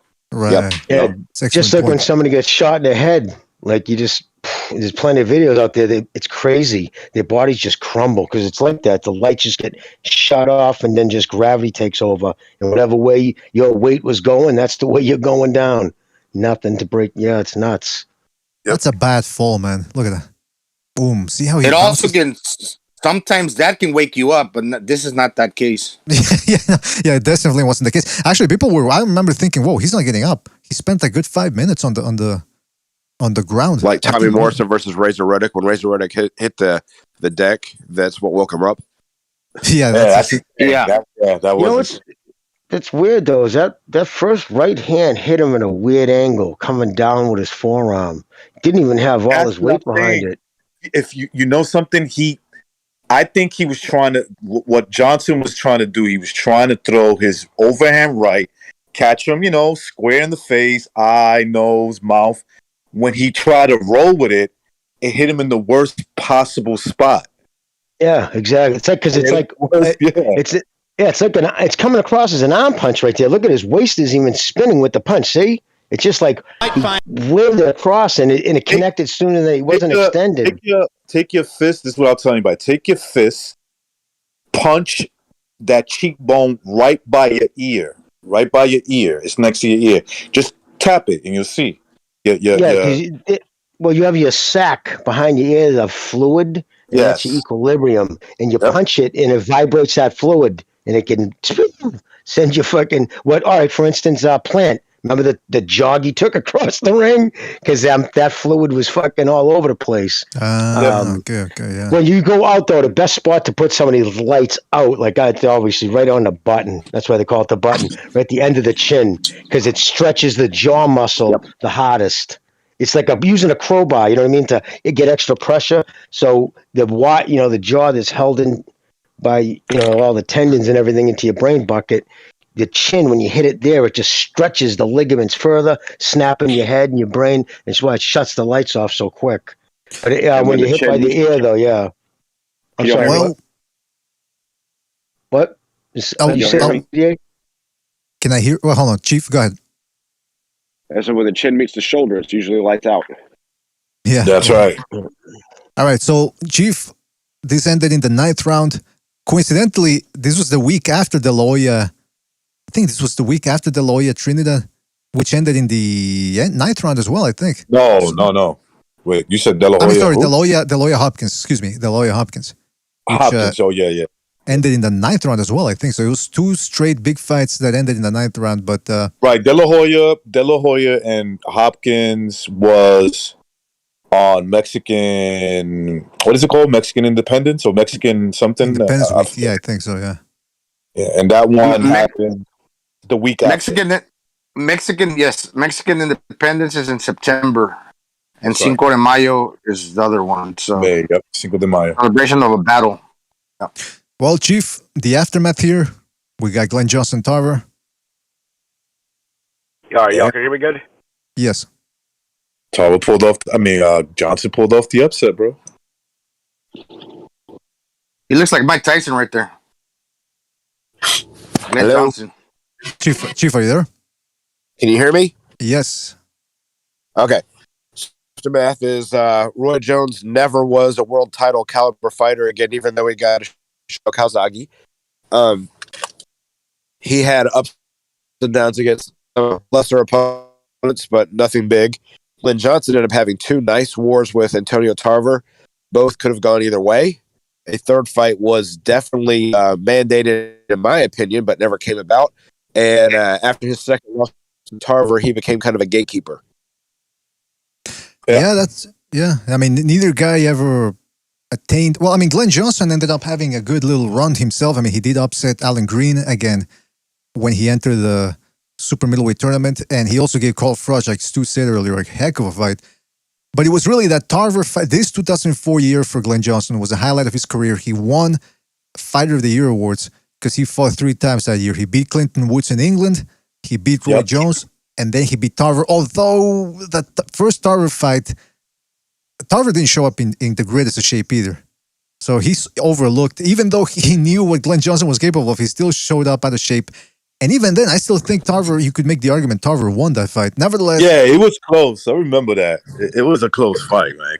I was kind of shocked they gave it to Glen Johnson, to be honest with you, because I was thinking maybe they, first of all, Tarver could have won that fight. Second, I was thinking Tarver was the bigger headline. But made for a rematch. Yeah. So that's true, yeah. Isn't that Tarver after the Roy money? No. This is before Roy? This is before Tarver knocked out Roy? No. He already had knocked out Roy. And I'm sorry. I thought you said Hopkins. That was my bad. Yeah. B-Hops came after that. B-Hops came somewhere 06, 07, I think. 06. Yeah, because maybe you were right. I totally put the wrong thing in my head. You were right. Yeah, this is Tarver after he knocked out Roy. Roy's first fight after that loss was against Glen Johnson. This set up the fight between those two. And then on top of that, it set up the rematch, which Recognize was right. It could have gone either way. The first fight, I thought that both fights looked exactly the same, and they just put the name in a hat and pulled out a winner, and it just happened to be Tarver one night and Glen Johnson the next. All the more reason why I thought there should have been a third fight, but there wasn't. So I also want to say something about Roy Jones, because the timeline, like people are saying here, Tarver fought Glen Johnson the first time in December 2004. Glen Johnson wins. Then they rematch in, I believe, early 2005. Tarver wins.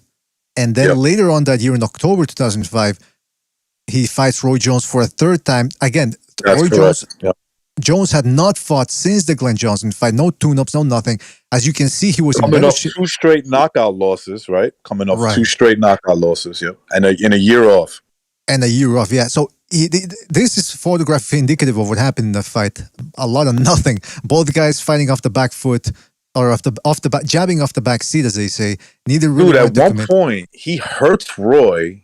In the last round. Roy goes to the ropes. Yep. Tarver hurts himself because his stamina is shot to fucking pieces. Roy did not land a punch.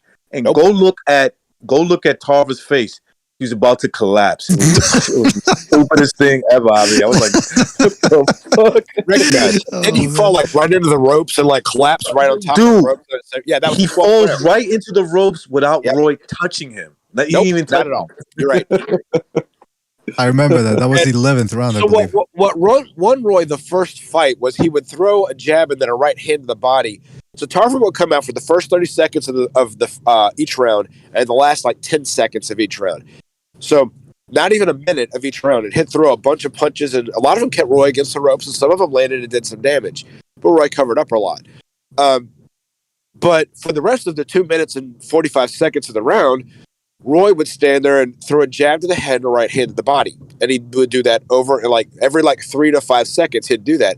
And that's why he ended up winning the fight, was because he was more active for a majority of the round. Roy couldn't even do that in the third fight.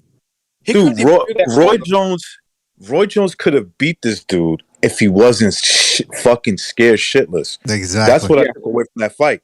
The third fight, he was just like, he froze, bro. He froze. Maybe he came in there thinking, I'm gonna beat him, I'm gonna get revenge.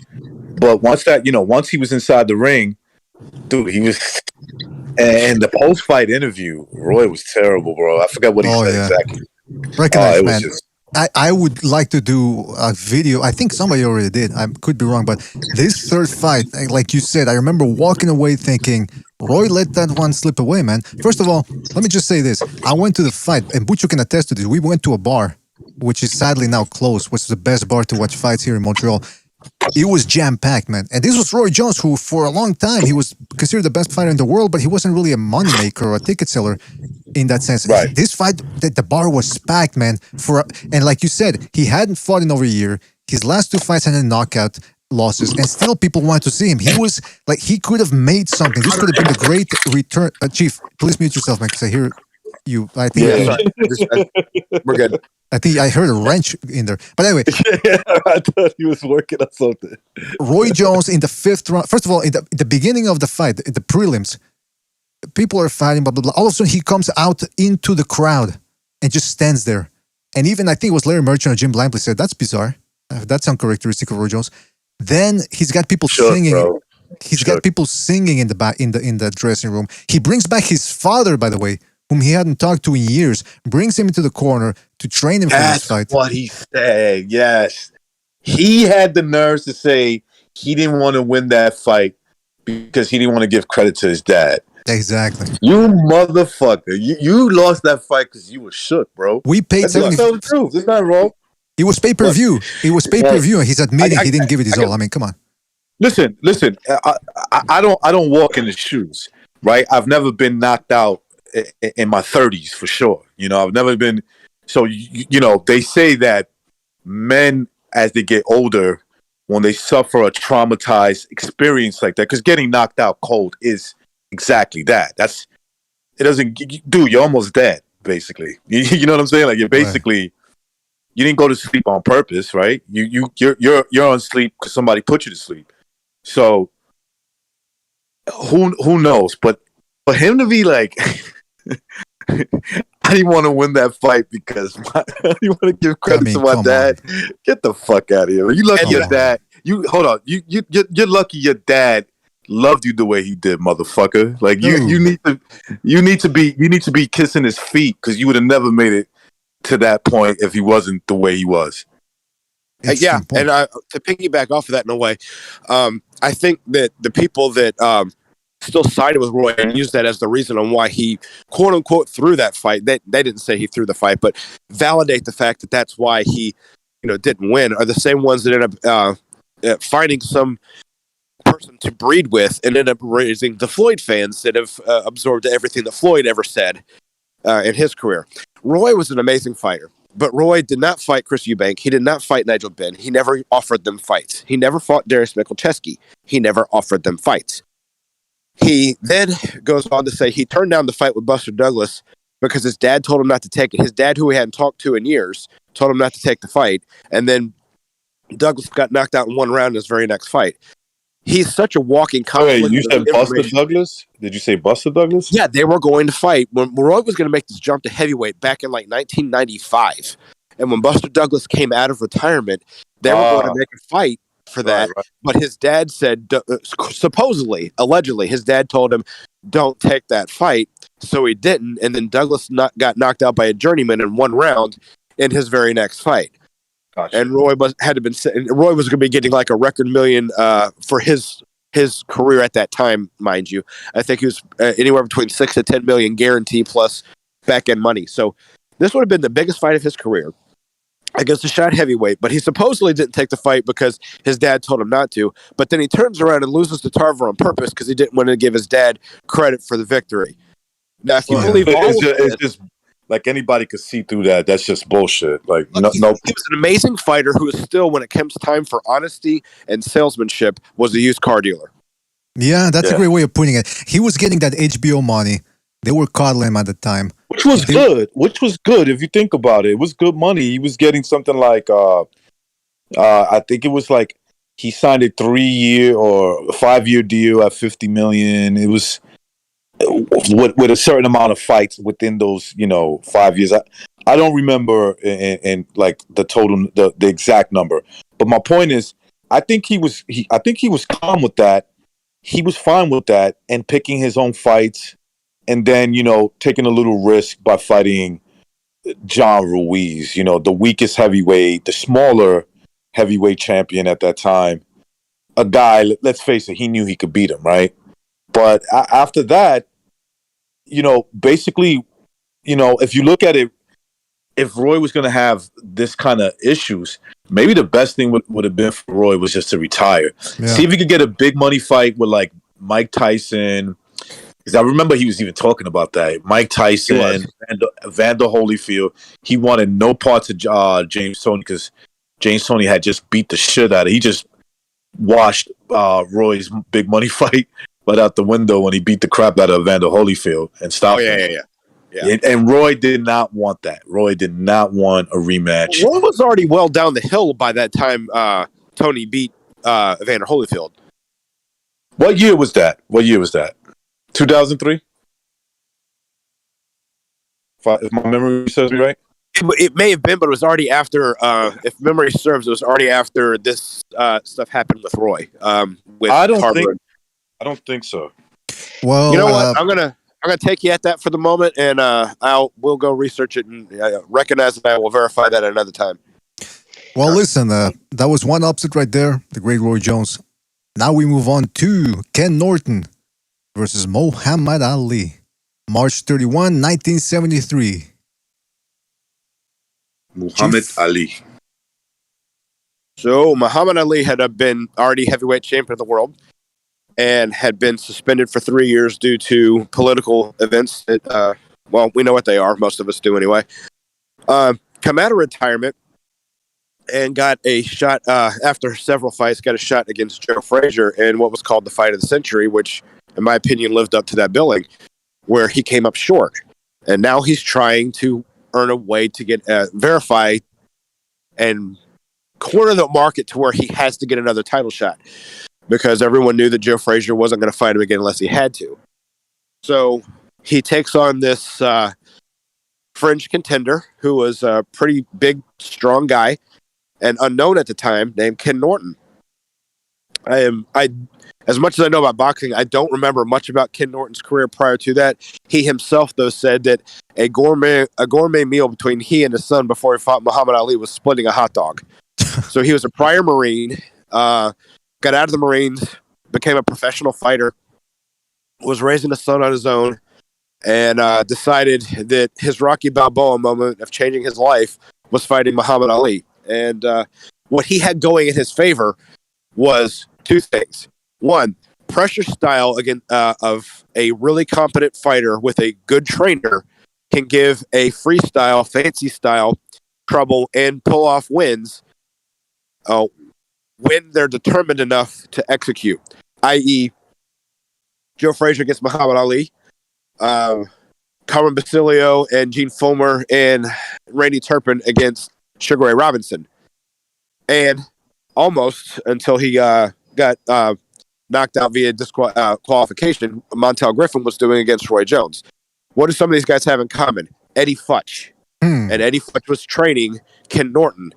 And that's what helped set up this style matchup of how to frustrate Muhammad Ali. And Mr. BDA? Great breakdown there, Chief. Go ahead, Gonzalo. I was going to say, that picture, is that the peekaboo style? It's a crab. The way he's holding his hands? That's the crab. Oh, he did the crab. Interesting, because he's I think Ken Norton's from San Diego, California. He might have been born there too. I was born in San Diego. And the old mongoose was from San Diego as well. Oh, that's just interesting. No kidding. Maybe there might be a connection right there. Very similar attack to Joe Frazier, but Joe Frazier would come in more compact. Yep. Exactly, yeah. And Ken Norton was more of a jabber, long-range puncher, as we're going to see. And I forgot to mention, just an interesting fact, too, the Michael Spinks Holmes fight, which we saw earlier, Eddie Futch actually set that one out because he was involved with both guys, and he didn't want to pick one. So he actually set that fight out and let Holmes and Spinks duke it out. One of the best who ever did it, if not the best. Definitely, yep. I'd probably say the best of my generation. Him and Ray Arcel. Him and Ray Arcel and maybe Miles Stewart are considered, like if there was a Mount Rushmore of trainers, Eddie Futch would certainly be up there. Oh, without a doubt. I'd put him up as my favorite. And he was such a class act, too. Yeah, something missing nowadays, for the most part, with these trainers. Absolutely, right. All right, so let's take a look at what happened here. 1973. And as you can see, Muhammad Ali wasn't exactly at his fastest, but he was almost always faster than his opponents. But right away, off the bat, you can see Ken Norton leaning to his right, or leaning down to his right, coming in there, jabbing off, hooking off the jab, or just plain jabbing. And what happened here where he had, because we're going to take a look later on, this wasn't the first time they would meet. What was it about his style that made it look easy to fight or catch the elusive Muhammad Ali? Well, the one thing that you could say is that he knew how to get under those jabs, right? Because of his height, maybe his stance, and so it's kind of like fluid. So he's under those punches. It's one motion. He's weaving his jab at the same time coming upstairs with an overhand right or a jab, and it's basically throwing what I see Muhammad Ali like basically off balance and even stunned. I don't want to say hurt, stunned. Like, oh shit, he caught me with that. Oh shit, he caught me with that and that. You know what I'm saying? Like, if you understand what I'm saying, like, there's a difference between hurt, buzzed, and oh shit, he's catching shocked. Me. I like to call it shocked. Yeah. Yeah. So I think you see how he doesn't have the conventional stance when he's attacking. He's attacking almost sideways. Bah, bah. He's got his head off the line basically, and he's ducking down. So Muhammad Ali doesn't have. In other words, if Muhammad Ali throws his jab, thinks he has a target, all he has to do is, dip a little bit more down, and that punch is going to go right past him. Right past his head. Yep. And while he's going to be landing his jab, he's going to be landing his jab. Yeah, he's got that side profile where he can. Yep. He can dart in, and coupled with, I can tell here that Ken Norton had good legs. He had good legs to glide in and out, kind of like Muhammad Ali has good legs too, but he kind of rivaled him in the sense that he also used his legs to get in and out. That's what he brought to the table. Muhammad Ali, if you can see Muhammad Ali at this point, I think this was before he beat George Foreman, but still, it was before, right? Yeah, he beat Foreman in 74. He's Foreman. So he was at this point. He wasn't the best Ali, even though he went on to go beat somebody like George Foreman. But I think that was somewhat of a fluke. That's a video for another day. But go ahead. Well, the stationariness that Muhammad Ali started having started to surface towards the late rounds of the Joe Frazier fight. Everything you guys are saying is right. The crab defense was also set to be set out of a crouch, and so while staying low and crossing his arms, Ali didn't have a target for that jab, and so he was able to stay underneath it, like you were saying. But he wasn't necessarily just slipping it. Ali was throwing it, trying to find a target that wasn't arms and gloves, and there wasn't one there. So sometimes he's just using it like he did a lot in his career as a rangefinder. In which case, now the one thing about this is that Norton did what Doug Jones, at times Henry Cooper, Carl Mindenberg, and even Doug Chiavallo in Ali's early career did to give him trouble in those fights. These guys were somewhat limited fighters, but they gave him trouble because they threw straight punches. And this is why I don't think that Ali would have necessarily been great against some of the bigger guys of the post Tyson Holyfield era. I think Lennox Lewis, I think the Klitschko's, I think Tyson Fury. I don't think that AJ necessarily could have, but I definitely think Usyk could have, and Evander Holyfield could have given him trouble. I don't say any of them definitely could have beaten him, but they were tall guys with close to similar reaches and athleticism. Some of them just as fast. Maybe he was faster, but it's hard to tell because in his early career, he fought an awful lot of washed up guys. So he looked amazingly fast, but how slow were they? Yeah, good point. Yeah, it's like the Doug Jones fight. Doug Jones got robbed, but what he did against Muhammad Ali, he pretty much mirrored his style. He did what Muhammad Ali was doing, but that was a past his prime Muhammad Ali, and Doug Jones brought it to him, fighting in the same style. And you can see Ken Norton throwing the straight punches and going like that back and forth, not overly doing so much more than Muhammad Ali's doing, but pretty much doing the same that he is. And this is a past his prime Ali and beating them at that game. Yes. Well, I wouldn't. I just want to jump and say not probably past his prime yet. I would say, well, if you say, I guess even if it's past 51%, yeah, I guess that's past. But you know what I'm saying? Like he was still, because this was only his 12th fight back, I believe. And Ken Norton was a great athlete. I mean, they actually changed the college. They used to call it the Ken Norton rule because he placed in like a bunch of events. I think it was in track, but he was a great football player. He was one of the first athletes to weight train and get into the diets. This was back when fucking professional fighters were still smoking cigarettes. You'd see him after the fight smoking a cigarette and shit. Crazy. Yeah. So like he was probably had more energy, and he probably kept his punches fresher than Muhammad Ali was used to. I think that tricked him a little bit. His speed maybe, but he went on to become he's a Hall of Famer too. So he wasn't just like a nobody. I'm kind of surprised they put that one as a not you guys, but it is known as a big upset. But I think it was his first loss because it was Muhammad Ali. He wasn't a overly heavily ranked heavyweight at the time, number one. Number two, it was Muhammad Ali. Yeah. Well, that's the only reason why he's in the Hall of Fame right now is because of this fight. He gave Ali tough fights all the way throughout. He only has one win. He never won the title in the ring. He never defended the title in the ring. So he's in the Hall of Fame because of this fight. Yeah, but back then there was a lot of guys who made it into the Hall that didn't even become, quite a few guys who didn't hold serious, like they used to have USB or whatnot, because there was only 2 belts back then. It's like, it's hockey. It's like when they only had 6 teams. You know what I mean? Like they didn't have many belts. So there was guys who get in there just because they were, accomplishments at that level. You know what I mean? Right below. But again, Muhammad Ali fought him 3 times, and he did only lose won that one, like you said. And it was a great fight. That's the first Muhammad Ali fight I remember, like vividly, as a kid. Yeah. Ken Norton was well put together here. I mean, he was a badass. He like you said, he was a good athlete, but he also had like a short prime, I think, because he had like a car accident, and later he just was like a shell of himself. He wasn't around too long at his best, but right here he was against. Well, he didn't drink. He didn't smoke. In fact, if he wasn't going to be a professional fighter, he was going to be a police officer in L.A. He wanted to be a detective. Like he was a straight shooter. You know what I mean? Like just an all-around athlete. Probably one of the first in the era. That genetics passed down because his son made it to. His son became a football player. A pretty good. Dallas.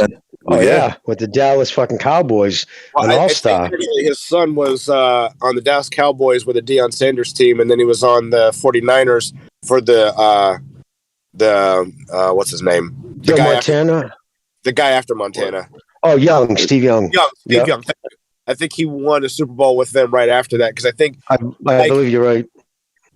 Don't quote me. I know he played on both teams.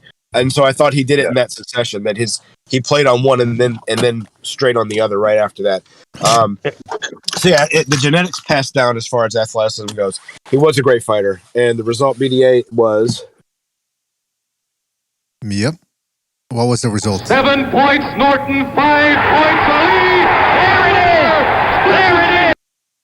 Did we note at any point in time the fact that Norton broke Ali's jaw in this fight? Yeah, he did. Yeah, that's true. We didn't mention that, yeah. So if we haven't mentioned that part yet, shame on all of us for not mentioning that earlier in this entire analysis. Because that was the key factor in this fight. What round it was remains to be seen. Ali claims it was like in like the first 3. Many people believe it was in like in the last. I thought it was in the 5th round. He broke that jaw. But Ali that's crazy. Most guys would bail today. They wouldn't continue. Very few fighters have fought with broken jaws. Even fewer fighters have won with broken jaws. Ali did not win with this broken jaw, but he did put up a heck of a fight. It was a really this was probably the best fight between the 3, in my opinion. Yeah, that's the thing. Norton won this fight, right? The first one. Then Ali came back to win the second one. But it was like razor edge, man. He won like questionable decisions, not like I clearly won. It was like fights that could go either way. Well, I quote George Foreman when he said, "I don't think Ali ever beat Kenny Norton." Oh, those are George Foreman's words. Yeah, I'm not saying I don't agree with him, but it's in that ballpark of talks. You know, did he really win? Did he get his revenge like that? You know, or same thing with Joe Frazier outside of the last fight. Yeah, Norton just gave him a hard time, man. It was just that he was that one dude who just. But again, it's a shame, man. 3 years, what was it? 3 years and 7 months of his absolute prime. Yeah, he sat out. Yeah, that sucks, shame, man. And by the way, Ali, him and Mike Tyson got a very similar situation in that. I mean, for different reasons, obviously, what kept them out. Well, yeah, but at the same time, how often would they have fought? Because Tyson was starting to fight twice a year. And Ali had cleaned out the division at that time, and Frazier still wasn't on the way up, and Foreman hadn't even turned pro yet. Would he still have fought 3 or 4 or 5 times a year? Even though they did that a lot back then, guys, once they started hit their late 20s, because remember, 30 was washed up back then. Ali defied that. But most people at 30, you were washed up by then. And my point is, would he have still fought 3 or 4 or 5 times a year? How many rematches during the recycled guys that had already cleaned out would he be fighting? What would we? Yeah, I mean, listen, you could say that about both him and Mike Tyson. The point is the age. Well, the age time. The difference is that Mike Tyson had an Evander Holyfield that I don't think he ever could have beaten. And anyone who wants to disagree has the right to, but I don't think he ever would have beaten. And so. But saying that, Ali did not have that. But the similarities are there. Like these guys, yes, 4 years outside the ring. Yes, and we're talking about guys who were like 25, 25 years old when this happened to them. So I mean, it's just one of those things. 37 when he got suspended. I don't remember how old Tyson was. He was younger.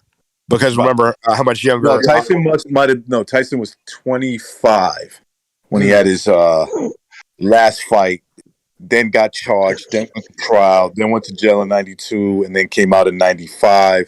He was like 28, 29 when he was coming out of jail. I swear he was 30 when he fought McNeely. Well, he was born in '66. I think he fought. He was 30 when he was in the ring with Evander Holyfield, so he may have been 29 when he fought McNeely. You could be right. Yeah, I think he was 29. I'm not 100% accurate on that, but I think he was born in '66. Well, listen, in any event, Ali did end up, I think I read somewhere where Ali said he even himself admitted that he lost the third Kerry Norton fight and that he didn't want to fight him ever again, let alone 3 times. So the third fight did take place in, I think it was Yankee Stadium, and there was a police strike at that point. So it was pandemonium outside. I think Bob Arum called it pandemonium. South Bronx. Yeah, it was a big riot. Yeah, it was a big riot outside. Dude, the South Bronx was burning. You ever heard that? The South Bronx, it's that famous call by a baseball announcer. They're doing the Yankee game. They do a sky image, and you see like 3, 4, 5 buildings going up in flames. Jeez, he goes, "Sir," he said, "Gentlemen, the South Bronx is literally burning." South Bronx in the late 70s looked like Brezin, Germany in World War II. It was it looked like it was blown out. It was not, 1979, they filmed Fort Apache, the Bronx, that movie about how bad it was there. They should showed watch if anybody wants to know how it was like. they in that documentary, I think they talked about like just hiring gang members back then and giving them like $100. They'll burn the building down with people in it. Oh, man, they didn't even evacuate them. Like they just burned the fucking building. Yeah, man. Bunch of psychos, man. And by the way, Crazy K in the chat says, "BD Boxing, my father always told me he believed Kurt Norton beat Muhammad Ali 3 times. Wow, 3 times. Well, in any event, Ali did end up beating Ken Norton. He did also beat Joe Frazier in the second fight, and then ended up beating George Foreman, which we looked at in the first part, in the first episode of the all-time upsets. Let's go back forward in time here. Carlos El Indio Quintana. Fight. Oh, yeah. Versus Paul Williams, February 29, 2008. Chief?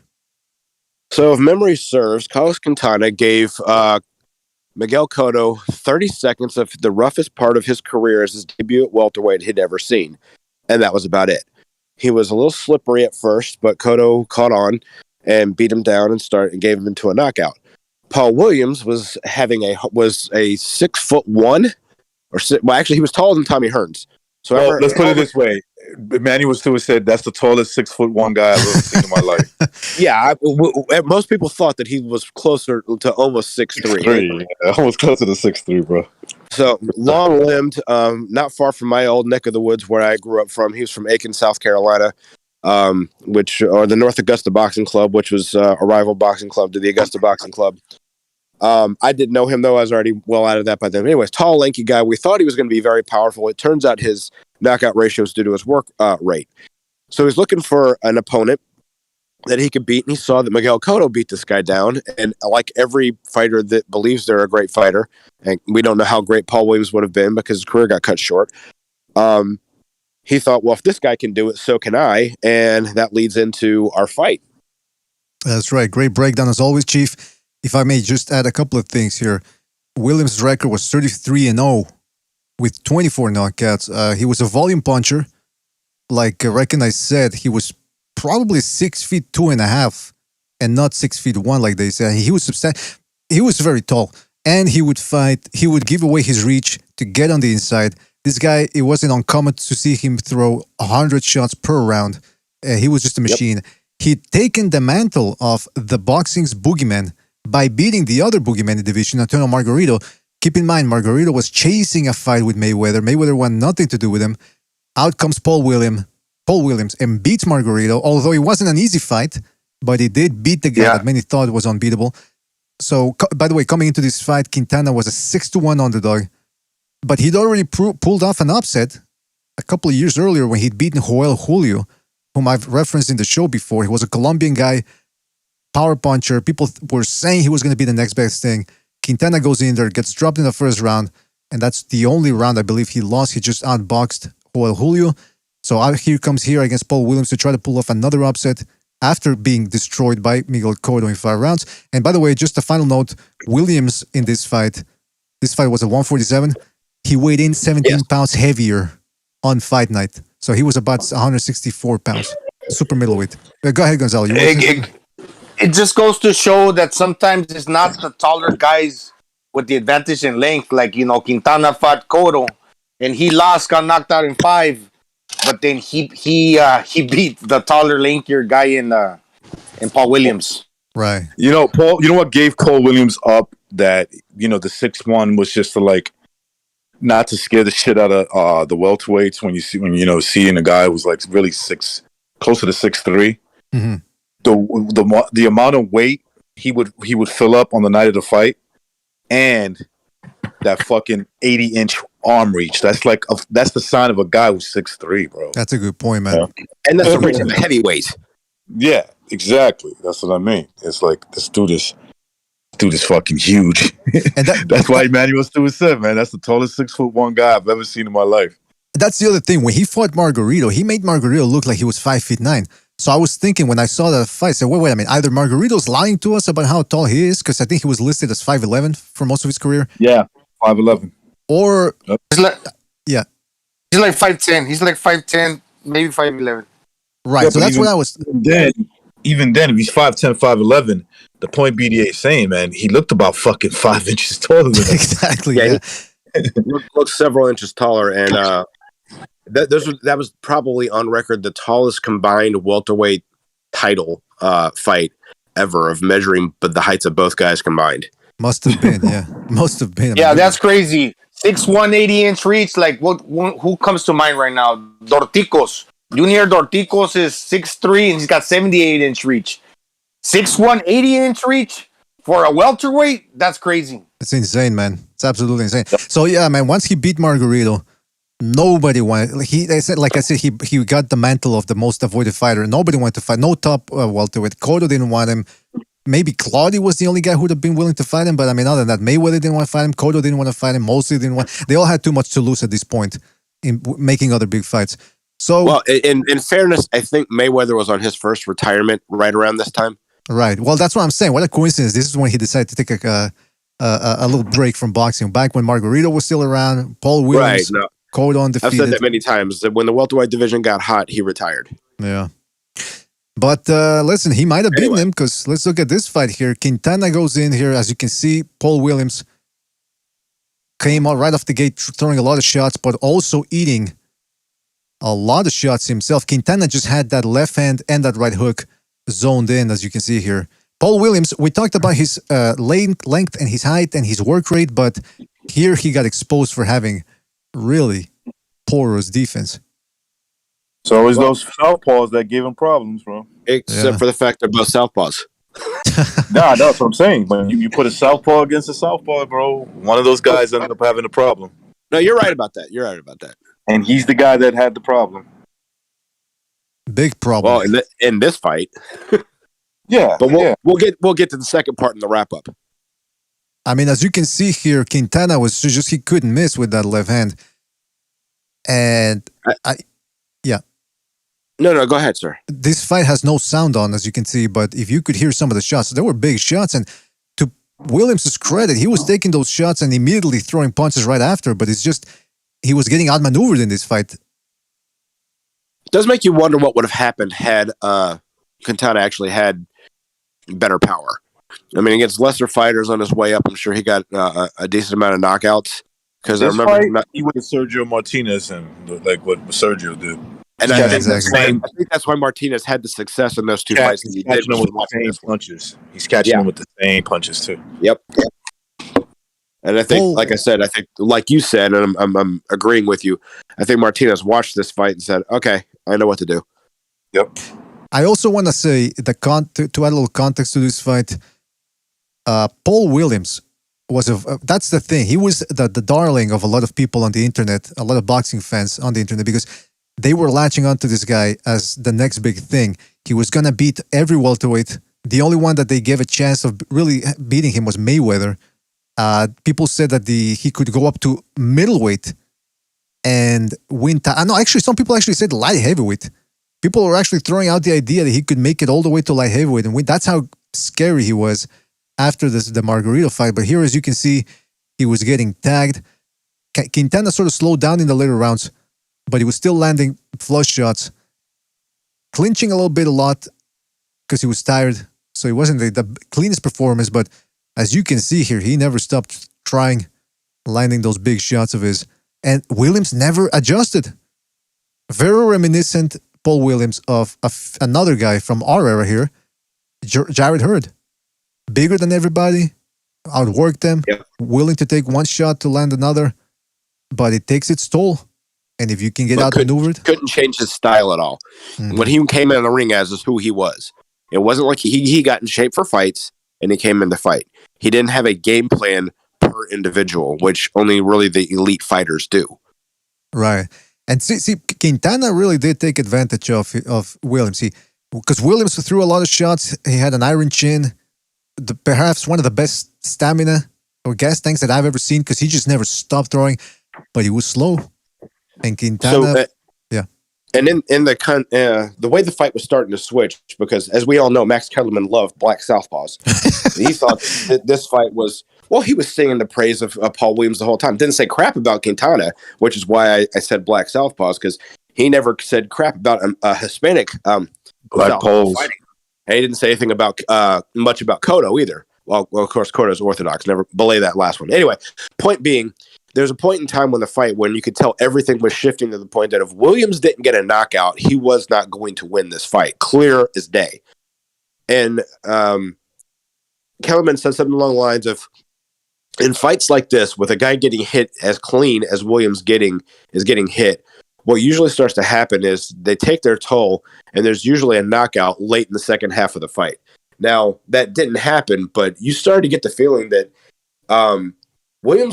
his punch resistance was starting to get worn down a little bit, that it was wearing on him taking all these punches. Mm-hmm. And you're just wondering, can Quintana keep this up for 12 rounds?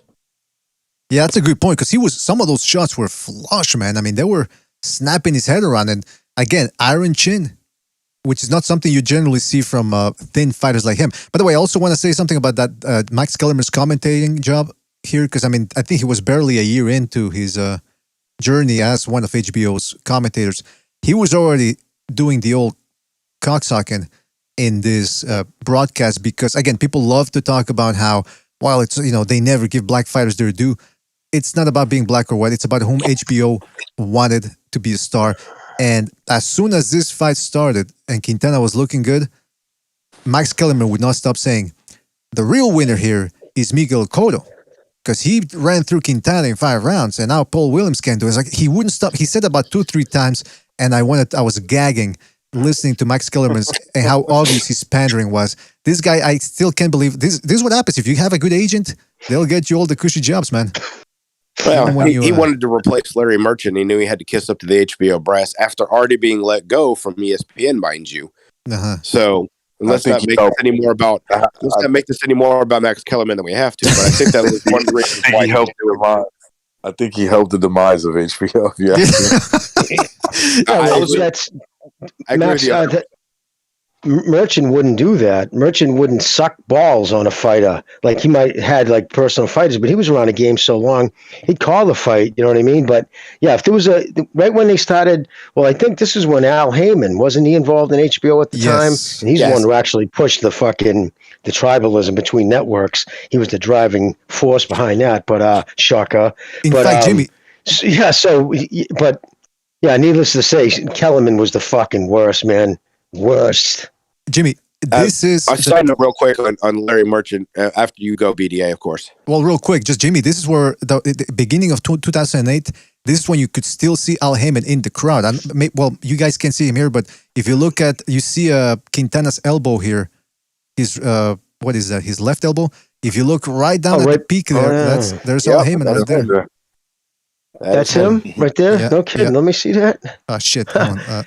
There we go. Yeah. He's like a chupacabra or whatever they call that. The thing never gets seen. He's like Bigfoot, yeah. which is mind-blowing too, right? When you see a whole fucking YouTube community talk about how Bob's a liar and he says this, says that. It's at least Bob has the fucking decency to even give some of you some interviews, at least cares enough to at least say something. That motherfucker wouldn't, what are they, piss in your mouth if your guts were on fire. That's right. Well, anyway, like Chief said, let's not make this about Kellerman or Heyman. I was going to say, BDA, yes. The punch that Quintana was having a lot of success, those shots were landing flush. The straight left was landing, but I think a lot of the punches that Paul Williams didn't see coming were the looping overhand left and rights. Yes. And they got a little bit of a, not delayed reaction, but it's at an offset speed. That when it's not necessarily coming like right as the punch is being released, it's looping and it lands probably when you don't anticipate it right there and then. So you don't see it coming and it just lands a little bit after you think you're going to get punched. So at the same time, you don't expect it. I understand what you're saying. It's like you think the punch is going to land. It doesn't happen. Half a second later, bam, it hits your head. There you go. Terrence Crawfordish. Did I say crawfish? Yeah, Terrence Crawfordish. We know you know what it is. He's got strong legs, man. He's one of those Indios from Puerto Rico. They live in the fucking mountains. Everything is like that fucking. It's with the calves, bro. I mean, he doesn't have like huge calves, but he has strong fucking calves. We're talking about Quintana. It's. I'm gonna paint a picture real quick. It's like Pacquiao, but he did it with the legs. Pacquiao was in and out with the legs that you didn't really know when the punch was coming. With the looping shots, it's with the hands, but you don't you don't expect it to come right at that moment in your mind as an opponent, and then when it's looping and it disappears from your line of view, man, it will surprise you, I believe. Yeah, you're right. I mean, that's why. Well, looping punches, it's very hard to tell on the trajectory where it's going to land. Mm-hmm. You know what I mean? Yeah, it's like a curve. It's like a curveball, right, Jimmy? Exactly, brother. Exactly, because it kind of leaves the sight. It can leave your sight a little bit, or it just comes in awkward. So why people, like, you'll see sometimes they'll put their hands out on a looping punch, like this. They're expecting. I mean, I hate to use this as an example. Jake Paul with that fucking kid Tyron. Fucking Woodley, whatever. Yeah, he did. And you know what? To his credit, he even set a trap. He said, and you could see the fight right before that, he threw a jab, and sure enough, Woodley, I just watched it for the first time, kept trying to catch everything with his right hand or his left hand, depending on where he was standing. And you saw him, he kind of faked a little with his left and just wound up that telegraphed right hand that a real boxer would I would think would see coming, but knocked him cold out. And if you couple that with your legs, when you change the angle and you set a trap where you throw the punch, kind of expecting where you're gonna find where the opponent's head is gonna end up at. As soon as you start reading the movements, I'm gonna turn this way, and I know he's pretty much gonna be over here. Then I'll throw that looping shot where I think his head's gonna be at, not where he's at, where he's gonna end up at. Man, that'll do you in. Yep. And Pacquiao made him so dangerous. Very few guys do it. Is he punched almost immediately upon landing when he would bounce, which is very difficult to do. You know, and he put a lot of punch behind it. His calves were enormous, and that was his deadliest thing. Immediately upon landing, but he would be in and out. That you don't know when he was gonna throw the punch, so he could feint with his feet, thinking, "Okay, I moved, I bounced in, but that was just me bouncing in, and I'm gonna bounce back again." But then if I bounce in again, he could punch or bounce back out. You just never knew on what bounce he would throw the punch. To explain it to people who might not understand what we're talking about, an exaggerated way of what we're talking about, Pacquiao fighting. If you ever watch MMA on Bellator, that Viper, the kid from England, the tall, thin dude, the bald guy, how he does that karate stance, but he jumps in a karate stance, in and out, and it keeps everybody all fucked up because he didn't know what time, how it was going to come in out of the bounce. That's how Pacquiao does it in a tiny version, and that's what really in his prime would just keep fucking dudes. It's a hard thing to defend against. It'll probably make you. Go ahead. Sorry. It'll probably make you squint and clench your teeth every time he's bouncing, and you don't know if it's a feint or an actual punch. You get tired. It makes you tired, man. Mentally, physically. Keep clenching up. It fucking exhausts you. And for those of us that don't watch MMA can only relate this to boxing. Think about how a young Camacho and how a current Lomachenko do their things.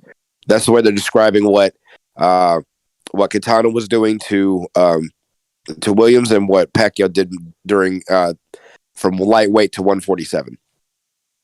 Yeah, and it's similar. It was like a similar punch that Martinez landed against Paul Williams. It was like a looping overhand right or left. I think it was a right hand though.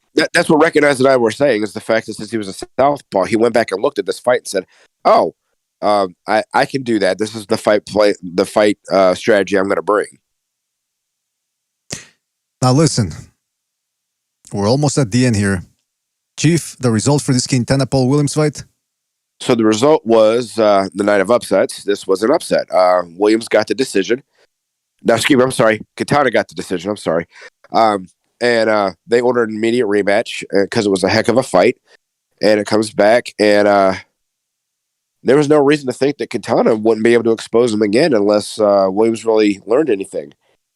First bell of the first round, it didn't look like Williams learned a thing, unless I'm wrong. I thought it was a second round knockout. It might have been a first round knockout. It was the first round. He beat the shit out of him. He was catching Williams again, though, early in that fight. He got caught with that first. When Williams caught him with that first punch, like you said, his follow-ups beat the shit out of him. But when they started off in the middle of the ring, he was doing the same thing in the beginning. He just didn't keep it. Quintana didn't keep his defenses tight.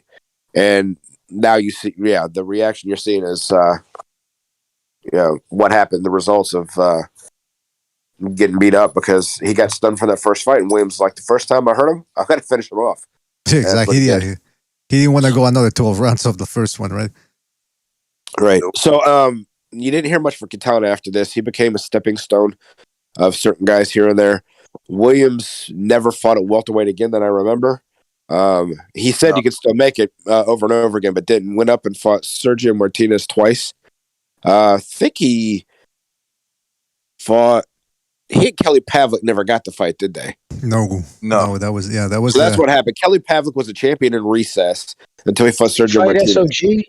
Did he fight Ward? No, was that the same Williams? No, that was definitely. Well, I said, did he? Asked, wasn't it a Williams? Didn't he fight a Williams award? It wasn't this Williams. Yeah. No. I'm asking. Would you remember which one it was? No, he fought some bum named Williams. They were of no relation. Anyway, so Paul Williams has a controversial fight with Sergio Martinez. A matter of fact, I've talked about that on air before. This is back when I was part of the Boxing Truth, and I was a partial writer for them. And we actually did a show, and they posted the judge that had it way widely for Paul Williams. The phone 119, number 109. Right. Well, they posted that guy's phone number on the chat, so I took it because I was a background guy at the time. I wasn't let into the chat room, and so I talked, and I called the guy on my cell phone while the show was going, and I said, "Well, my name's so and so. Well, not my real name. I'm going to give on air. Well, and I'm with the Boxing Truth." And his response was immediately, "If you want to know anything, call the Nevada State Athletic Commission." Hung up the phone on me. And so I gave that information back to them on the show. They said, "Well, one of our correspondents," and they blasted this guy completely. As well they should have. Yeah, that was fun. And I forget who they were friends with, but they were friends with Don King Lackey, and that's how they had some of this insider information. And anyway, so like I said, I called the judge that made that call, and he hung up on me. And so a rematch between Williams and Martinez came up, and one big overhand left round later, and Williams went straight down in his face. Yeah, we saw that knockout when we did the episode of most shocking knockouts, and just to add a little bit to that, Paul Williams, you mentioned Kelly Pavlik. Paul Williams moved up, like people were saying. After the Quintana fight, it vindicated a lot of these people that were saying that Williams was going to be the next best thing, and that they were saying that he could beat Kelly Pavlik. So he goes up to 154. He takes out Vince Phillips, who was a very good fighter, just battered him. He also beat Winky Wright after Winky Wright had lost that very sloppy fight with Hopkins. Now, the impressive thing about it was that Paul Williams beat him cleanly. He just never stopped throwing shots, and Winky Wright, he was forced to just cover up for all 12 rounds. It wasn't even a close fight. So, again, the momentum was on Paul Williams' side. People were saying this guy just can't be stopped. They were saying that the only guy who could stop him or who derailed that train was Kelly Pavlik, who people have to remember at this point in 2008 had already... so hold on, let me just rewind the timeline.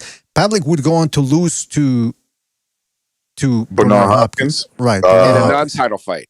In a non-title fight, 168. So he goes back down in weight, but by then his reputation is solid. 2009, Paul Williams is looking for that fight. It just ain't happening. He ends up running into Martinez, who a lot of people said, this guy's just another European patsy. He's flashy for 3-4 rounds, but then he's going to fade. And instead, it turned out that Martinez took him out. And then Martinez took out Kelly Pavlik. Martinez turned out to be his worst nightmare. Yeah. Yep. And then Martinez beat Pavlik. So that whole thing went away. Paul Williams and Pavlik. But listen, if this fight, that's what I wanted to say. If this fight would have taken place, or if these guys were fighting right now, oh man, the drama we would be seeing in the YouTube boxing community. Kelly Pavlik is avoiding the black fighter. Kelly Pavlik is avoiding him. And look, maybe he was getting that kind of crap. A lot of people were saying that in the internet community, and not necessarily the reporters. Pavlik was drinking and not training like he was supposed to, but he also had a cyst and some other kind of staph infection on his hand that just wasn't going away. And of course, you can try and put your busted hand in a glove and have it bleed through the wraps all day long, but that's eventually going to get infected. Mm-hmm. Now, I'm not defending him. I think he should have found a way to try and get something done sooner.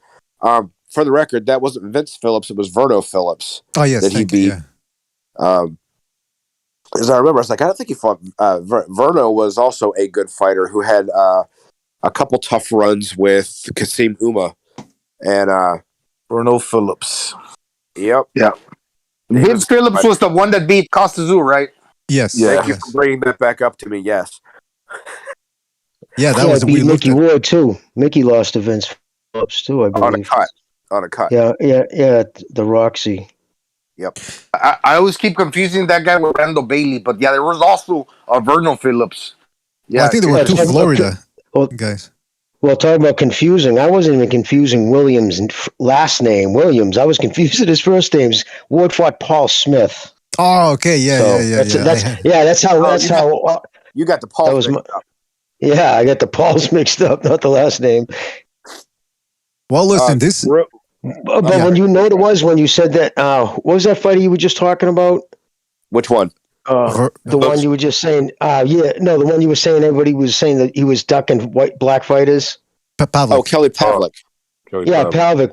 Wasn't it talk? Did Ward fight him, or was there talk that it was supposed to? I think that's why it triggered me to Ward. It may have been in the talks while Ward was on his way up and getting ranked, but it's dumb. It's dumb talk because people forget that he took the title from a black dude. Like so. Yeah, exactly. That's a good point. Yeah. Twice. It's just tough.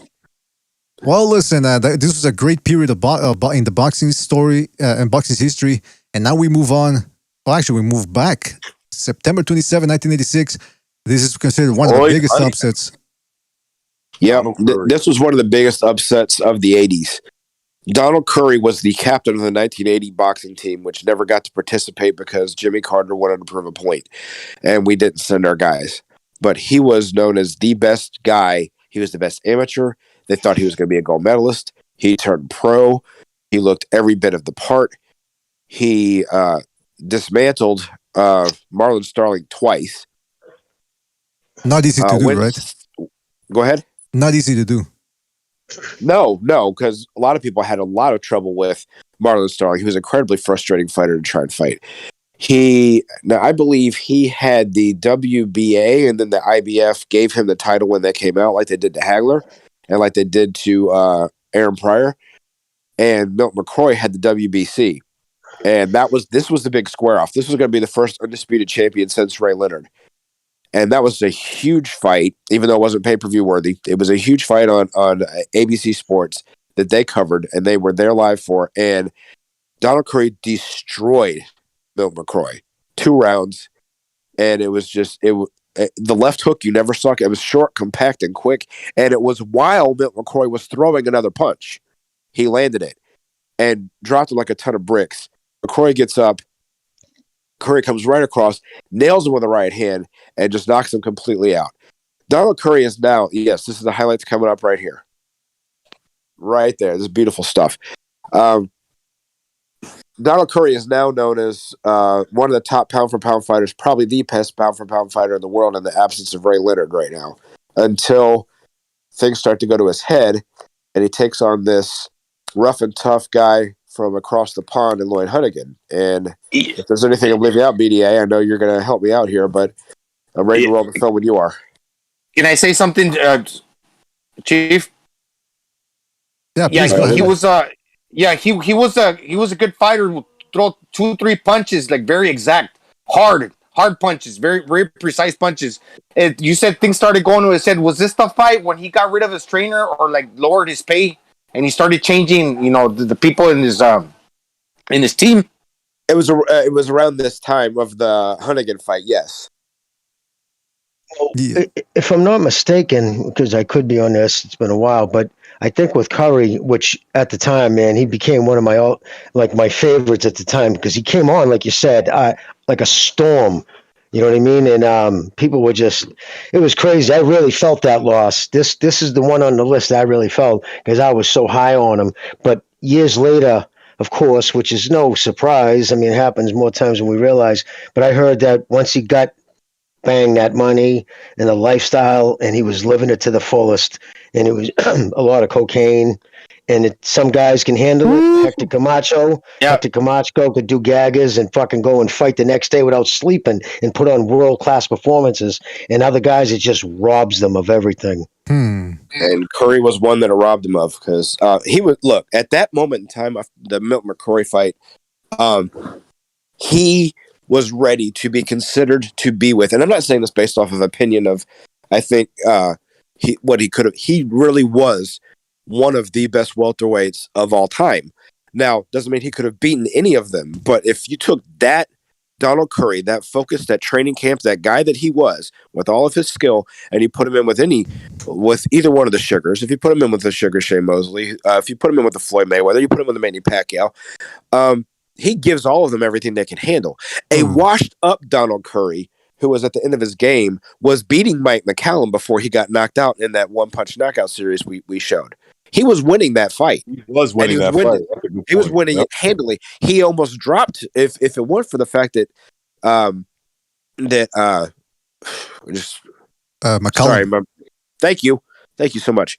But if it wasn't the fact that McCallum took such a great punch and was a naturally bigger man, because he was able to go up to light heavyweight, whereas Curry couldn't, he would have gone down. Maybe not out, but would have gone down from that right hand that buckled his knees. His butt almost touched the canvas. And that wasn't even the biggest right hand Curry could have thrown. It was one of the sharpest one, but he really didn't load up with it. It was a spring counter shot. It wasn't really like one that he set up with something. Was it the Motor City? Was it the Motor City Cobra? His nickname? That was the Lone Star. No, the Lone Star Cobra. Because he's from Texas. Lone Star. Okay, all right. I knew it was Cobra. I just couldn't remember the area code. Now, if I may just say something. He was from Texas. Yeah, he was from Texas. He had the Jerry curl and everything. Now, interesting that you mentioned, Jimmy, that you were so high on him, because you weren't the only one. I mean, Sugar Ray Leonard was singing this guy's praises. Marvin Hagler was considered by many to be the best fighter at the time, and behind him, of course, Donald Curry. So people were very high on him. Like Chief said, he had 3 titles, but like Gonzalo said, there was already trouble brewing behind the scenes. Before this fight, of course, he got into it with his promoter, I believe, or trainer. And I think he only brought them back 3 days before the fight. And there was manager trainer, I think it was. Right, yeah. And there were other excuses that came out later, but we'll get to those once we get through the fight. But what's his name? Lloyd Hunnigan, the Ragamuffin Man, one of the best nicknames I've ever heard of. He was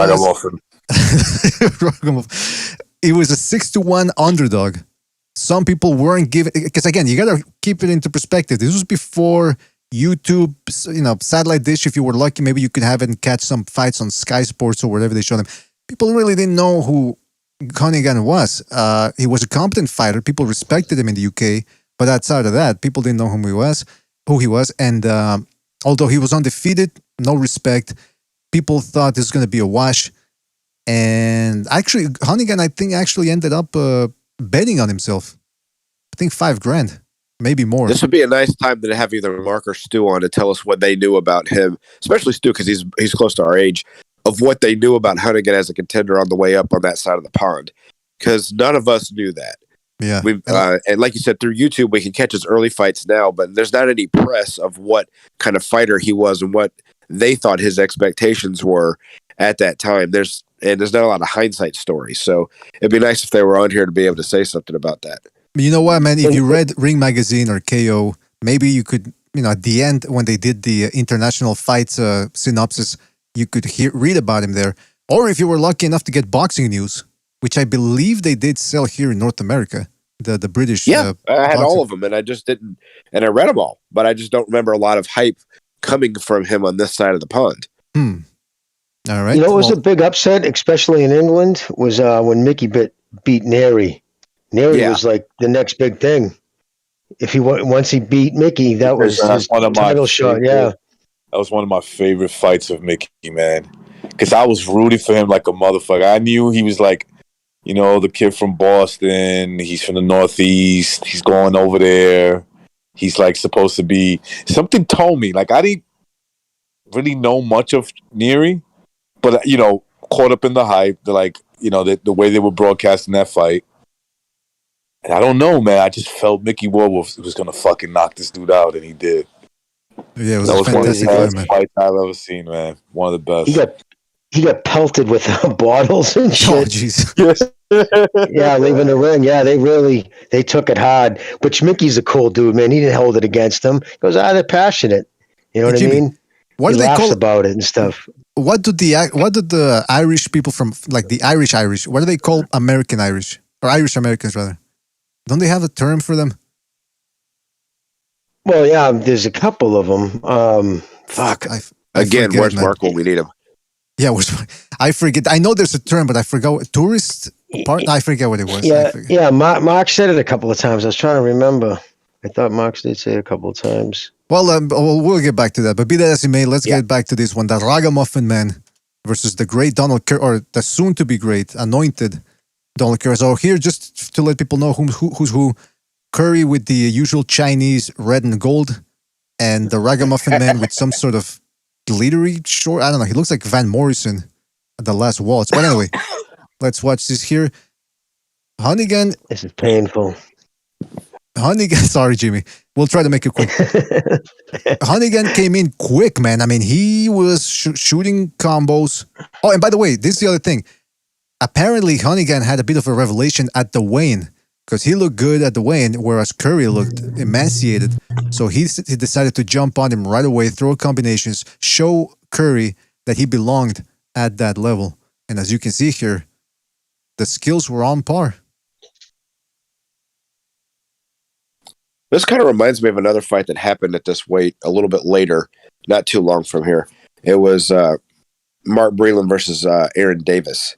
Whereas I think Davis was wearing very similar kind of sparkly trunks against the heavily favored Mark Breland. And I'll finish the correlation when we're done with this. But obviously, like you said, Hunnigan saw this guy starched. I'm not. I'm going to bring it to him. And not to mention, people forget Hunnigan could punch. It wasn't like he took advantage. He was like an average puncher of like 30-0 with 15 knockouts. Hunnigan could punch, and he was very strong. So, and he had a good chin. Now, did we all know that going in? Maybe not, but he proved the fact that he wasn't just fighting a bunch of blokers, if I'm saying that term correctly, in a bunch of I pubs. actually called it, man. I called it. I was like 11. Like that. I didn't even know who the fuck that dude was. I'll be honest, man. I had no idea who he was at the time of the fight. I just was watching it going, man, I'm going to watch my boy fucking Curry do somebody in. I know exactly. Jimmy, take my word. Take my word for it, man. I called it. Take my word for it. I believe you did, brother. Believe every word, recognize. Believe every word. Thank you. As you should. Oh yeah, you can tell these were some hard shots. He rocked Curry. I mean, look at he's gone for it, bro. From the beginning of this the beginning of the first round, he was going for it. And those quick left hooks you see Curry landing and those short right hands, just they weren't hurting this guy. And so I don't even think it was whether Curry had time to adjust. I just don't think he wasn't in condition to do anything. I don't think that if he would have been in excellent shape, that would have changed anything too much. I'm not saying it wouldn't have, but I don't think this beating would have taken as much of a toll on him, is what I'm saying. Mm-hmm. Who was the first guy to put? Well, we'll talk about that later at the end of the. He looked like he came into the fight dry too, Curry. You could see it. See how when they say dry, it's a kind of a weird. You know, it means you didn't take the weight right, or you overdiet. So what happens? The selenium levels of your body rise, and it goes between skin and your muscle, so you don't look as ripped. You know what I mean? And you can see that a few other things. He just didn't look good. I think he didn't come in with a sweat, so I don't think he worked up into a second wind. Right. And again, those are all the things you do when you've been doing silly things. When you're tried out like that, you don't come in warmed up because you want to save your energy. Yeah, man. Well, the result he just was swarmed. The result was a 6th round, right? Yep. Yeah, 6th round. Yeah, 6th round. Curry doesn't come out of his corner. Yeah. Yep. Now, what happened here, Chief? What happened later on? Well, Lloyd Hunnigan.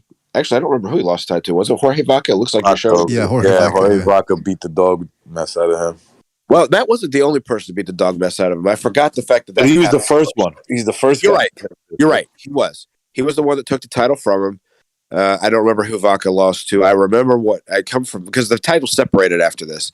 What I remember is what Marlon Starling did to Lloyd Hunnigan after this.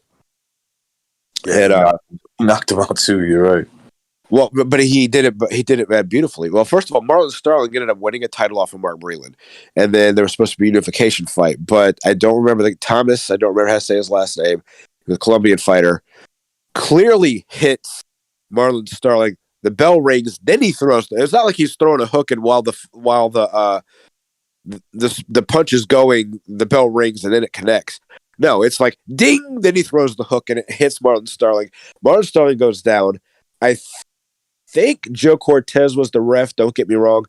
And the ref gives a complete count and counts Marlon Starling out. So then instead of a unification fight, Marlon Starling has to be the challenger going in against Lloyd Hunnigan. But he just counter shots and beats the crap out of him all night. He just counter punches the daylights out of him. It breaks his jaw, swells his face up, and just pot shot him at will. Just completely outclassed him. Something that you thought Curry should have been able to do to him, Marlon Starling did do to him. Yeah, that was Marlon Starling that fucking Curry destroyed too. Well, they went the distance in both fights, but he clearly beat him, bro. Clearly, yeah, it looked like a different class of fighters. Clearly, in those two fights. However, Marlon Starling went on to knock out the media darling of Mark Breland also. So yeah. Marlon Starling was very similar to what you had with Ed Rosario and guys like that. Hot and cold fighter. When he was on, he was a tough guy. And I think he was on to both of those Curry fights. It's just Curry was a better fighter. Yep. Yeah, on a side note, I met Marlon Starling at the Hall of Fame the year that Durant got inducted. Huh. And I wanted Marvin Hagler's autograph. We were at the bar right next to the Hall of Fame. I think it's called Graziano's. And so there's a table where you have to stop, and there's where they sit up and they sign autographs. And Hagler was in another one of his situations where he's getting upset with eBayers trying to get his autograph. So again, remember, if I told you guys this, this happened. Durant got mad at the golf tournament earlier that night. Hagler got mad and he goes to the back, and there's this curtain where nobody can go. And I'd already talked to a Q&A to Marlon Starling, and he apparently liked the fact that I knew who he was and who he fought and everything else. And so he looks at me and he says, "What's wrong?" And because I was bummed and wanted to have his autograph, I was like, "Oh man, nothing. I just haven't." He's like, "What can I do for you?" I was like, "You don't need to do anything for me." He's like, "What can I do for you?" He said, "I want to have his autograph." He's like, "Where?" And I had this collector's card. He goes, "I'll be right back." He goes to the back, and he comes back out to J from Marvin Hagler. I was like, what the fuck? I was like, Look at what? that, man. He's like, I mean, he just went and got Hagler's autograph for me. I was like, what? You just did this? He goes, "You're a fan. Why wouldn't I?" I just gave him a big hug. And I added the story one night. It was later that year, and after during one of Hopkins' fights. I was on Facebook. I just got onto Facebook, and we became friends on Facebook. I was like, he says, "What are you doing?" I was like, "Just watching a fight." And he gave me his phone number. And so we spent like 2 hours talking for the rest of Hopkins' fight. I thought it was the first one against Jean Pascal. And we just, nothing about boxing. It was like, "So you're a family man?" "Yeah, I raised my son on my own." And he gives me advice like, "You know what? I'm glad you're happily married. Just don't forget to date your wife. Always make time to make a date with your wife. No matter." I mean, this is what this guy's talking to me about. He's only met me once at the Hall of Fame. One of the reasons why, even though you never hear me say he's one of the greatest fighters of all times, he's one of my favorite fighters because of how personable he is to every fan he meets. I gotta throw a wrench in this nice story. Are you sure it was Marvin Hagler's autograph, or did he just scribble it down himself and say, It matched what I've seen during other ones, though, so you could be right. Someone else asked me that. I'm not a writing expert, but I did look at what Hagler's autograph looked online compared to what it was on there. even if it's not, the fact that he did that for me just because, I felt jolted, I still thought was something he, didn't have to do. So, I thought that was, he's a very genuine guy, and I just want people to know that he was an awesome person. Still is. He's not dead. So, I mean, he's not dead. I was going to say he's not dead. Yeah, well, that's an interesting story, right? Yeah, Jimmy, go ahead. No, it is. No, I was just going to say, man, I love Marvin Hagler, man. He's like a god to me growing up, but he was a douche about the autograph thing. Like, really douchey about that. You know what I mean? Douchey, from what I've experienced myself, he was douchey around people that were trying to get abundance of autographs to make money off of his name. If you wanted one autograph, it usually wasn't a problem. But by the time I was next in line when he finally got pissed off, and I was like, man, how does this keep happening? Well, that's what he saw. He saw like online, especially remember the craze in the late 90s, the sports paraphernalia, people paying crazy money. There was all that, hedge fund money, kids in their 30s looking to spend. So they were just paying ridiculous money. He saw it. He saw like gloves he signed back in the 80s going for 10 grand. He's like, what the fuck? So and then you realize people just trying to take it from him. And like you said, if it was a little kid come off with his dad and it was something that obviously was going to be something personal, that'd be one thing. But I think also he didn't like to do a single name. If like just when somebody wants you to write just your Marvin Hagler, not to somebody, that's usually a sign it's looking for profit. Because he was upset about that. I would have pointed right in Marvin Hagler's chest. I would have pointed right. You stay right there in my 70s voice. You stay right there, Jack. You and I are very alike, man. With the music from Superfly playing in the background. The same thing happened to me, kind of, Chief, when you say you were next in line and then Marvin Hagler got pissed off with Julio Cesar Chavez Sr. when I was a little kid in the Mexican and in the Tijuana Auditorium. Yeah, he was people wanted to take pictures with him. He was watching the fights because one of the fighters was his friend, Genaro Leon. And he was drinking a beer, and people didn't let him drink a beer, so they wanted to keep taking pictures with him. And I was gonna go take a picture because I wasn't sitting too far from him. Me and my dad and my brother. Then he threw a tantrum. He got pissed off. Yeah, man. I mean, think about it, bro. He moved to Italy to get away from it. He moved to Italy for like a decade. Then he moved back here to New Hampshire. Oh, but like Mr. BDA said yesterday. I heard they changed his name in Italy too. I heard it was like Marvin Haganili or something like that. Ask Clarence Bones Adams if he thinks that Marvin Hagler's kind of a douche. Marvin, tell you. My name is Marvin. I think he did some acting over there. Did some Italian fucking movies. He did a few action Western movies. type shit. I saw one of them. It's okay. Anyway, it shows it where my face is supposed to be. Compares authentic 1-2. That's the autograph. Whoa, look at that. Framed and everything, man. Wow. Oh, yeah. Well, nice. This is how wonderful of a wife I have. This. Whoa. She took this and framed all this stuff. Wow. And so, Hagler, Terry Norris, Marlon Starling. The autographs to Carmen Basilio and Gene Fulmer are on the backs of these.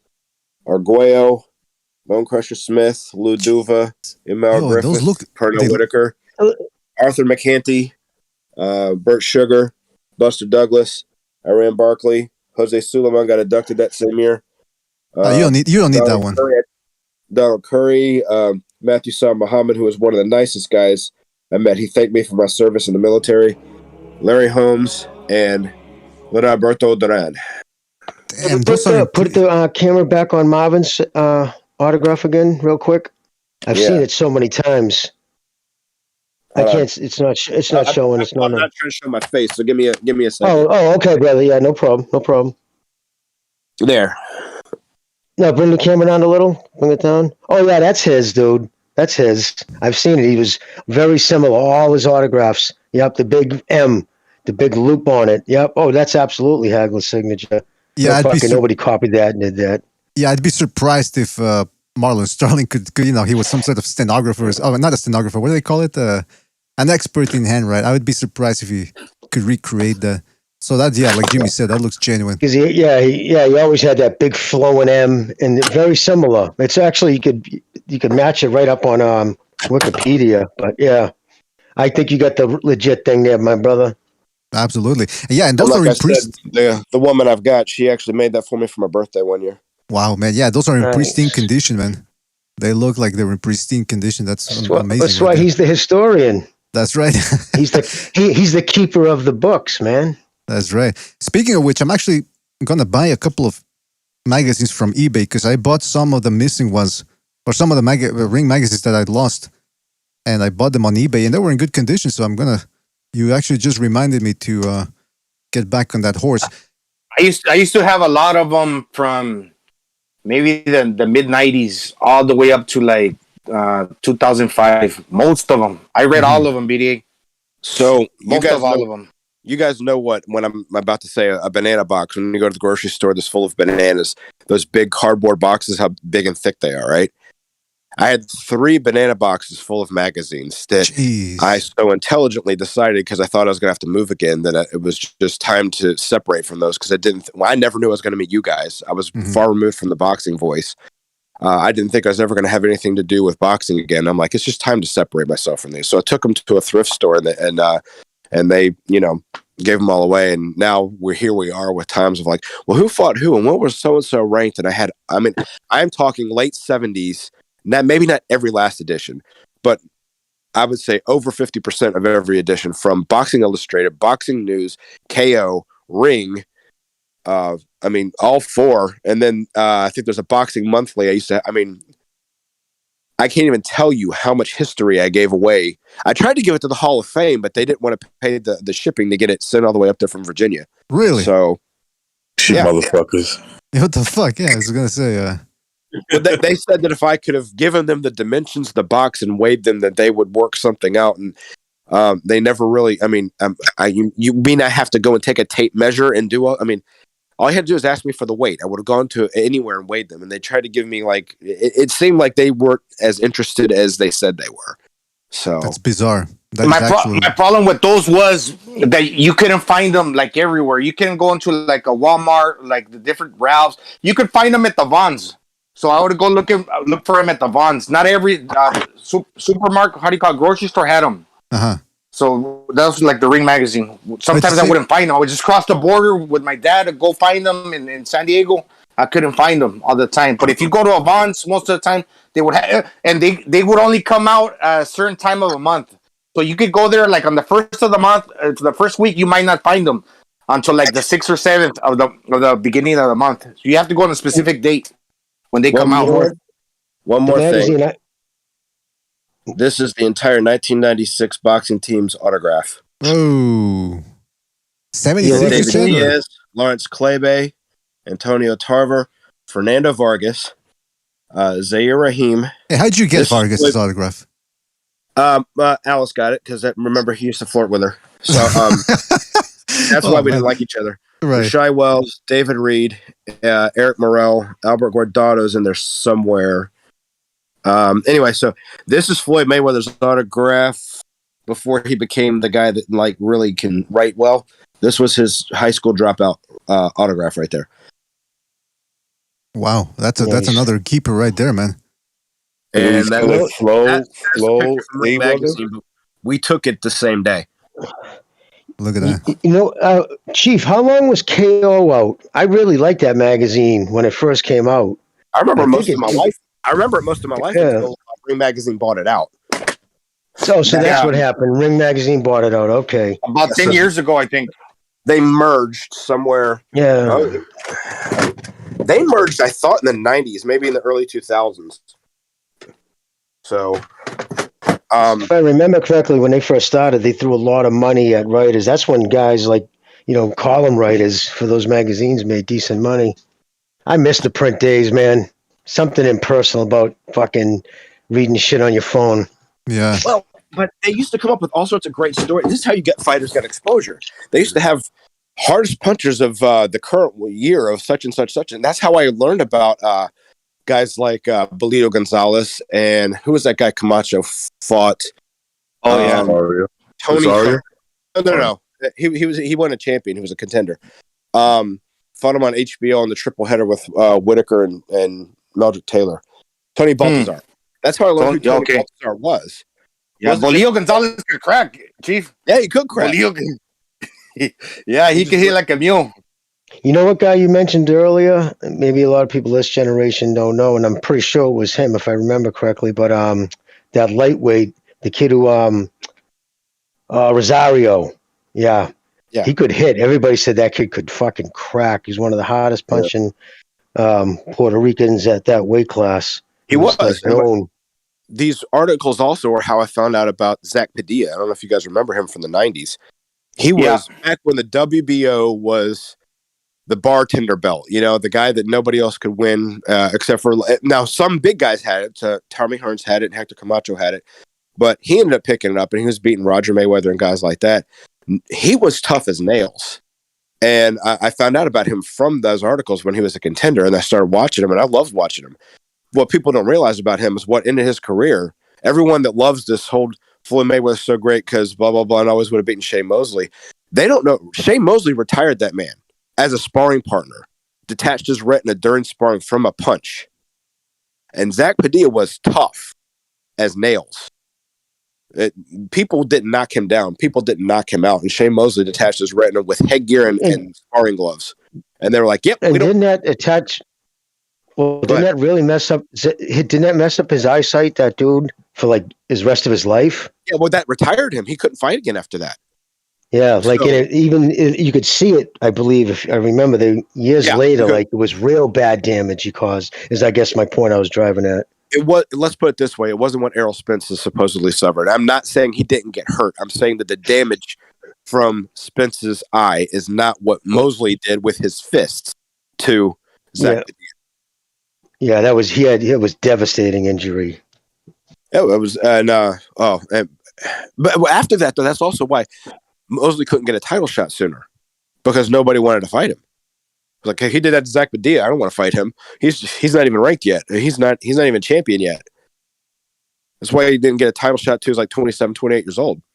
Yeah, man. Yeah, Prime Mosley, people avoided him like fucking rent. There's a guy on Discord, and I also go through Instagram. Mac Mittens is his sign-on name, and we talked today, and I had to help him realize the fact that there was a time when HBO was trying to make a star outside of Oscar De La Hoya, and they didn't even see the road coming of Mosley De La Hoya fighting yet. Mosley was still at lightweight, and so they offered Ivan Robinson, who had already beaten Arturo Gatti twice. Arturo Gatti, allegedly, I don't know about that, but they did offer Angel Manfredi, Israel Cardona, who was Mosley's number one contender, Cesar Bazan, who was still the I think he was still the WBC champion at the time after he beat Stevie Johnston. And Stevie Johnston, career high paydays to fight Shane Mosley. And all of them turned him down. And then, of course, Floyd was, there was a super fight, tried to be a pay-per-view level fight supposed to be negotiated. There was no print anywhere of Floyd ever acknowledging Shane's name at that time. Now, there's plenty of print now where Floyd says a lot, but at that time, if anyone can provide me the article where Floyd Mayweather said he wanted in the 90s, not since the 90s, in the 90s, where Floyd Mayweather said he wanted to fight Shane Mosley, please print it. I'll be happy to post it anywhere, even on the New York Times if you want to, because it didn't happen. He didn't call him out. He did not call out an undefeated Shane Mosley. Shane Mosley was go ahead. I'm just going to say... okay. Sorry, brother. I was just going to say real quick, he was like a whirlwind, like a more and more polished version of Maidana. Like, accurate, probably could hit as hard, I don't know if as hard, but he would throw more punches in combination. He was bad. I was just going to say, I remember... I don't remember ever hearing about Floyd's name being attached to Mosley's back then in like 96 to 2000 ever. Well, 99 would have been the time frame because Floyd didn't turn pro to 96, and I got to be fair about that. But Mosley turned pro in 92, and he didn't get a title shot till 97. And again, largely that has a lot to do with what he did to Zach Padilla.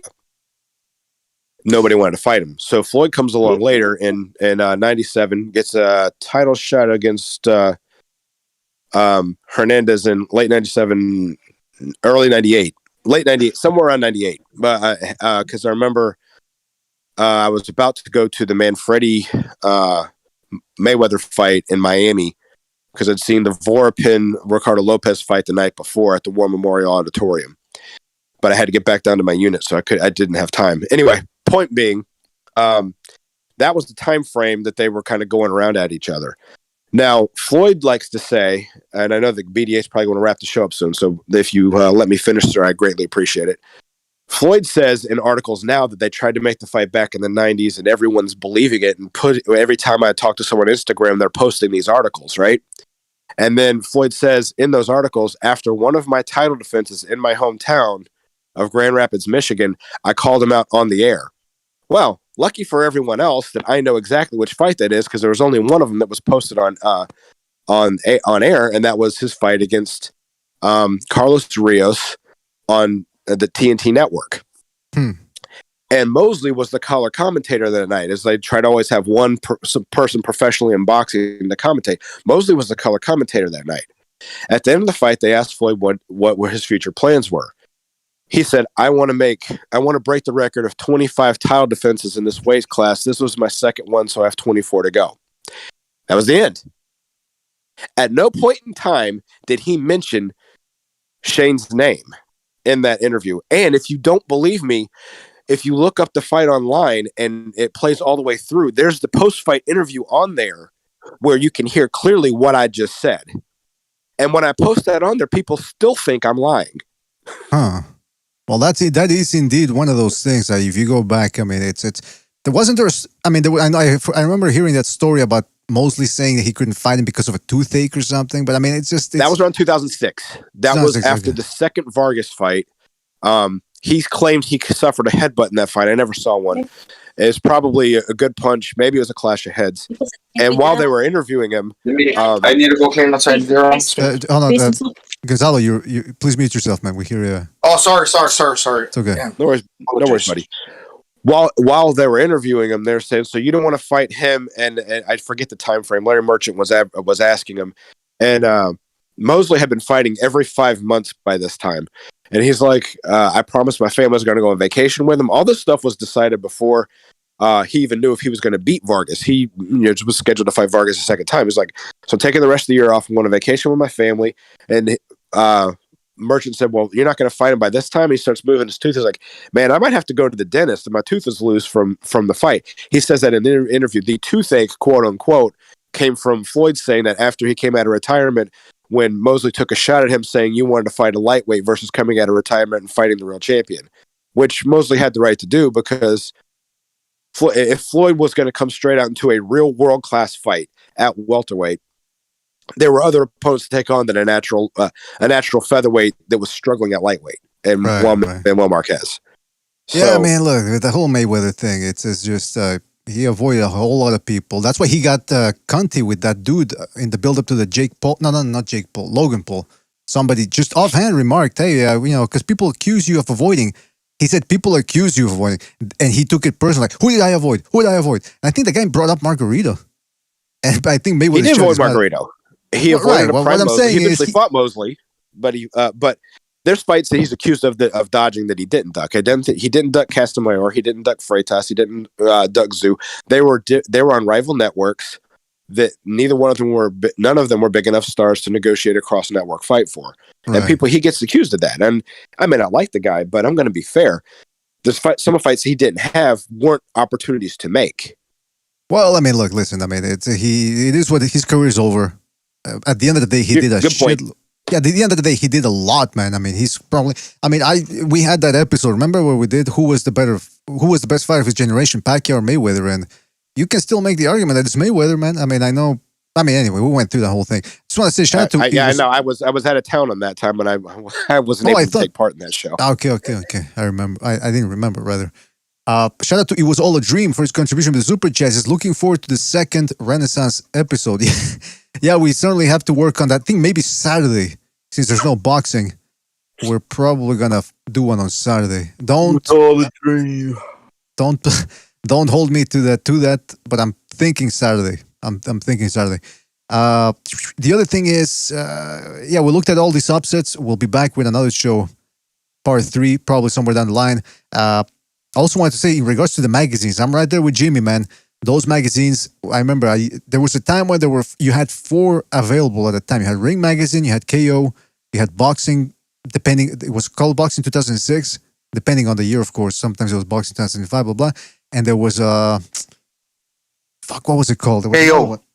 When he said that, he said that. Wasn't it World of Boxing Boxing? News? World of Boxing. And it was all the same. Yes. Right. And there was also Boxing Illustrated. I mean, there was a plethora of them back in the day. Yeah. And it was good because you would go to the newsstand. Like Gonzalo said, you couldn't find them in a supermarket. And you had to go to a specialty newsstand. And when you saw the new issue, it would be like it was a dopamine hit. You saw the new issue, like, oh, fuck, it's there. Yes. So, I got to get that. Yeah, man. And sometimes you wouldn't find it. You have to go back. It's hit or miss sometimes. Yeah, man. Well, that was the internet back then. But, yeah, it was more personal, you know. You sat there and you read it and you studied it and you had it there to grab. I don't know. I do miss that. It was fun times. It was like that for me with a few, hockey, too. So I had too many magazines. Yeah, that becomes a problem, right? Fucking storing them. But the thing is, Ring Magazine is still around, which is amazing if you think about it, because now print media is almost dead. And the fact that this magazine from, when did they start? I have to check. 1912. 1912. Okay, jeez. It's been a year. Yeah. And the one that's coming out now, like Steve Kim said, no, that's going to be a badass issue because it's the 100 year. I've been waiting for that one, but I'm over here. I don't know if I can get it. I'll probably tell my mom to send it to me. Yeah, I was looking I got here. to find it myself. I got to get that one. Yeah, I was listening to the 3 Knockdown Rule with Steve Kim, and they had Doug Fisher on, the old team back, and they were talking about Ring magazines. Look at this. They have I think I'm gonna, because it's been years since I haven't gotten any Ring magazines. Because, like I said, I used to buy them like in person, but now, by the way, there's a lot of stores. Even there's a mall nearby where I live, and there's a newsstand there. I don't think they have Ring magazine, so I never really wanted to commit to an online subscription.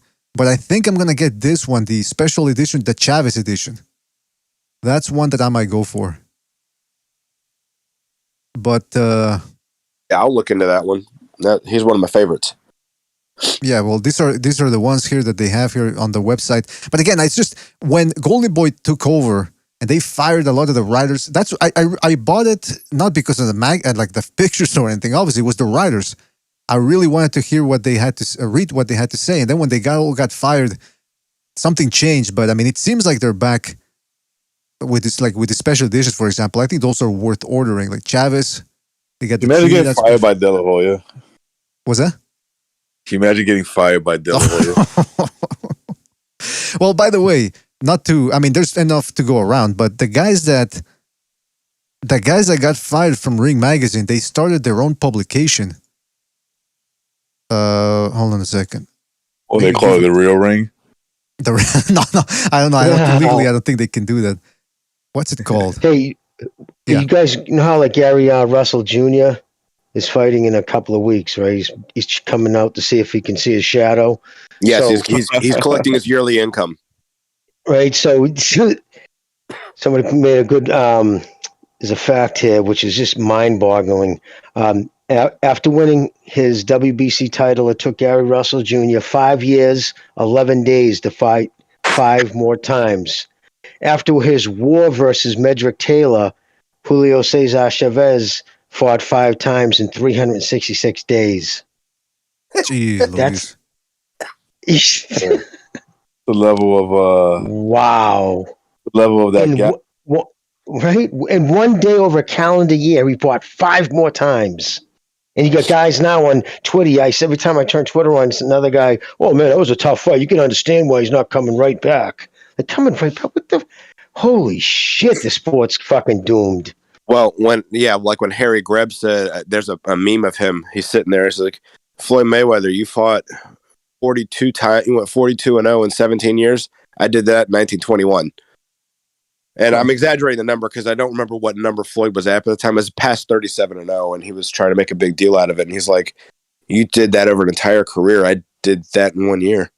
You go look up Sugar Ray Robinson. There's many guys. Go look up Sugar Ray Robinson's career. You'll see like he's had like anywhere from 3 to 5 years where he's had over 20 fights.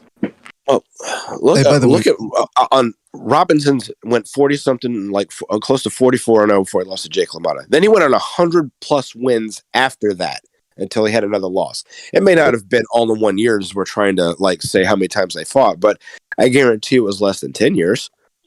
That's insane. And not only that, fight win streak. Willie Pep with 60-0 twice. Can I just say something here? Man. The magazine that I was talking about, the publication, because it's mostly online, from the former Ring Magazine writers, it's called Ringside Seat. Ringside Seat. And they sell both print versions and digital versions. And as you can see here, you guys think we could... The editor-in-chief is Nigel Collins, who was the editor-in-chief for Ring Magazine. Yeah, man, Nigel Collins, man. He's been around forever. Do you think we could get him on the show, or is he too exclusive, you think? You say bougie? Yeah. Yeah. Bourgeois. Yeah. Leave that up to me, PD. I'll try to get him on some way, somehow. Look if I can. If he knows our show, tell him recognize us. Just kidding. Yeah, we'll tell. No, but because he has some. If you want Philadelphia stories from the 1970s, man, he was covering that at the time, so he knows all about those Philadelphia wars, Hagler, Briscoe, all those guys, man. Would be nice to pick his brain. I know he used to be over at ESPN for a while, but I mean, look, listen, Ring Magazine, it is also a good publication, but I just felt like I had to give a shout out to the former writers of Ring Magazine as well.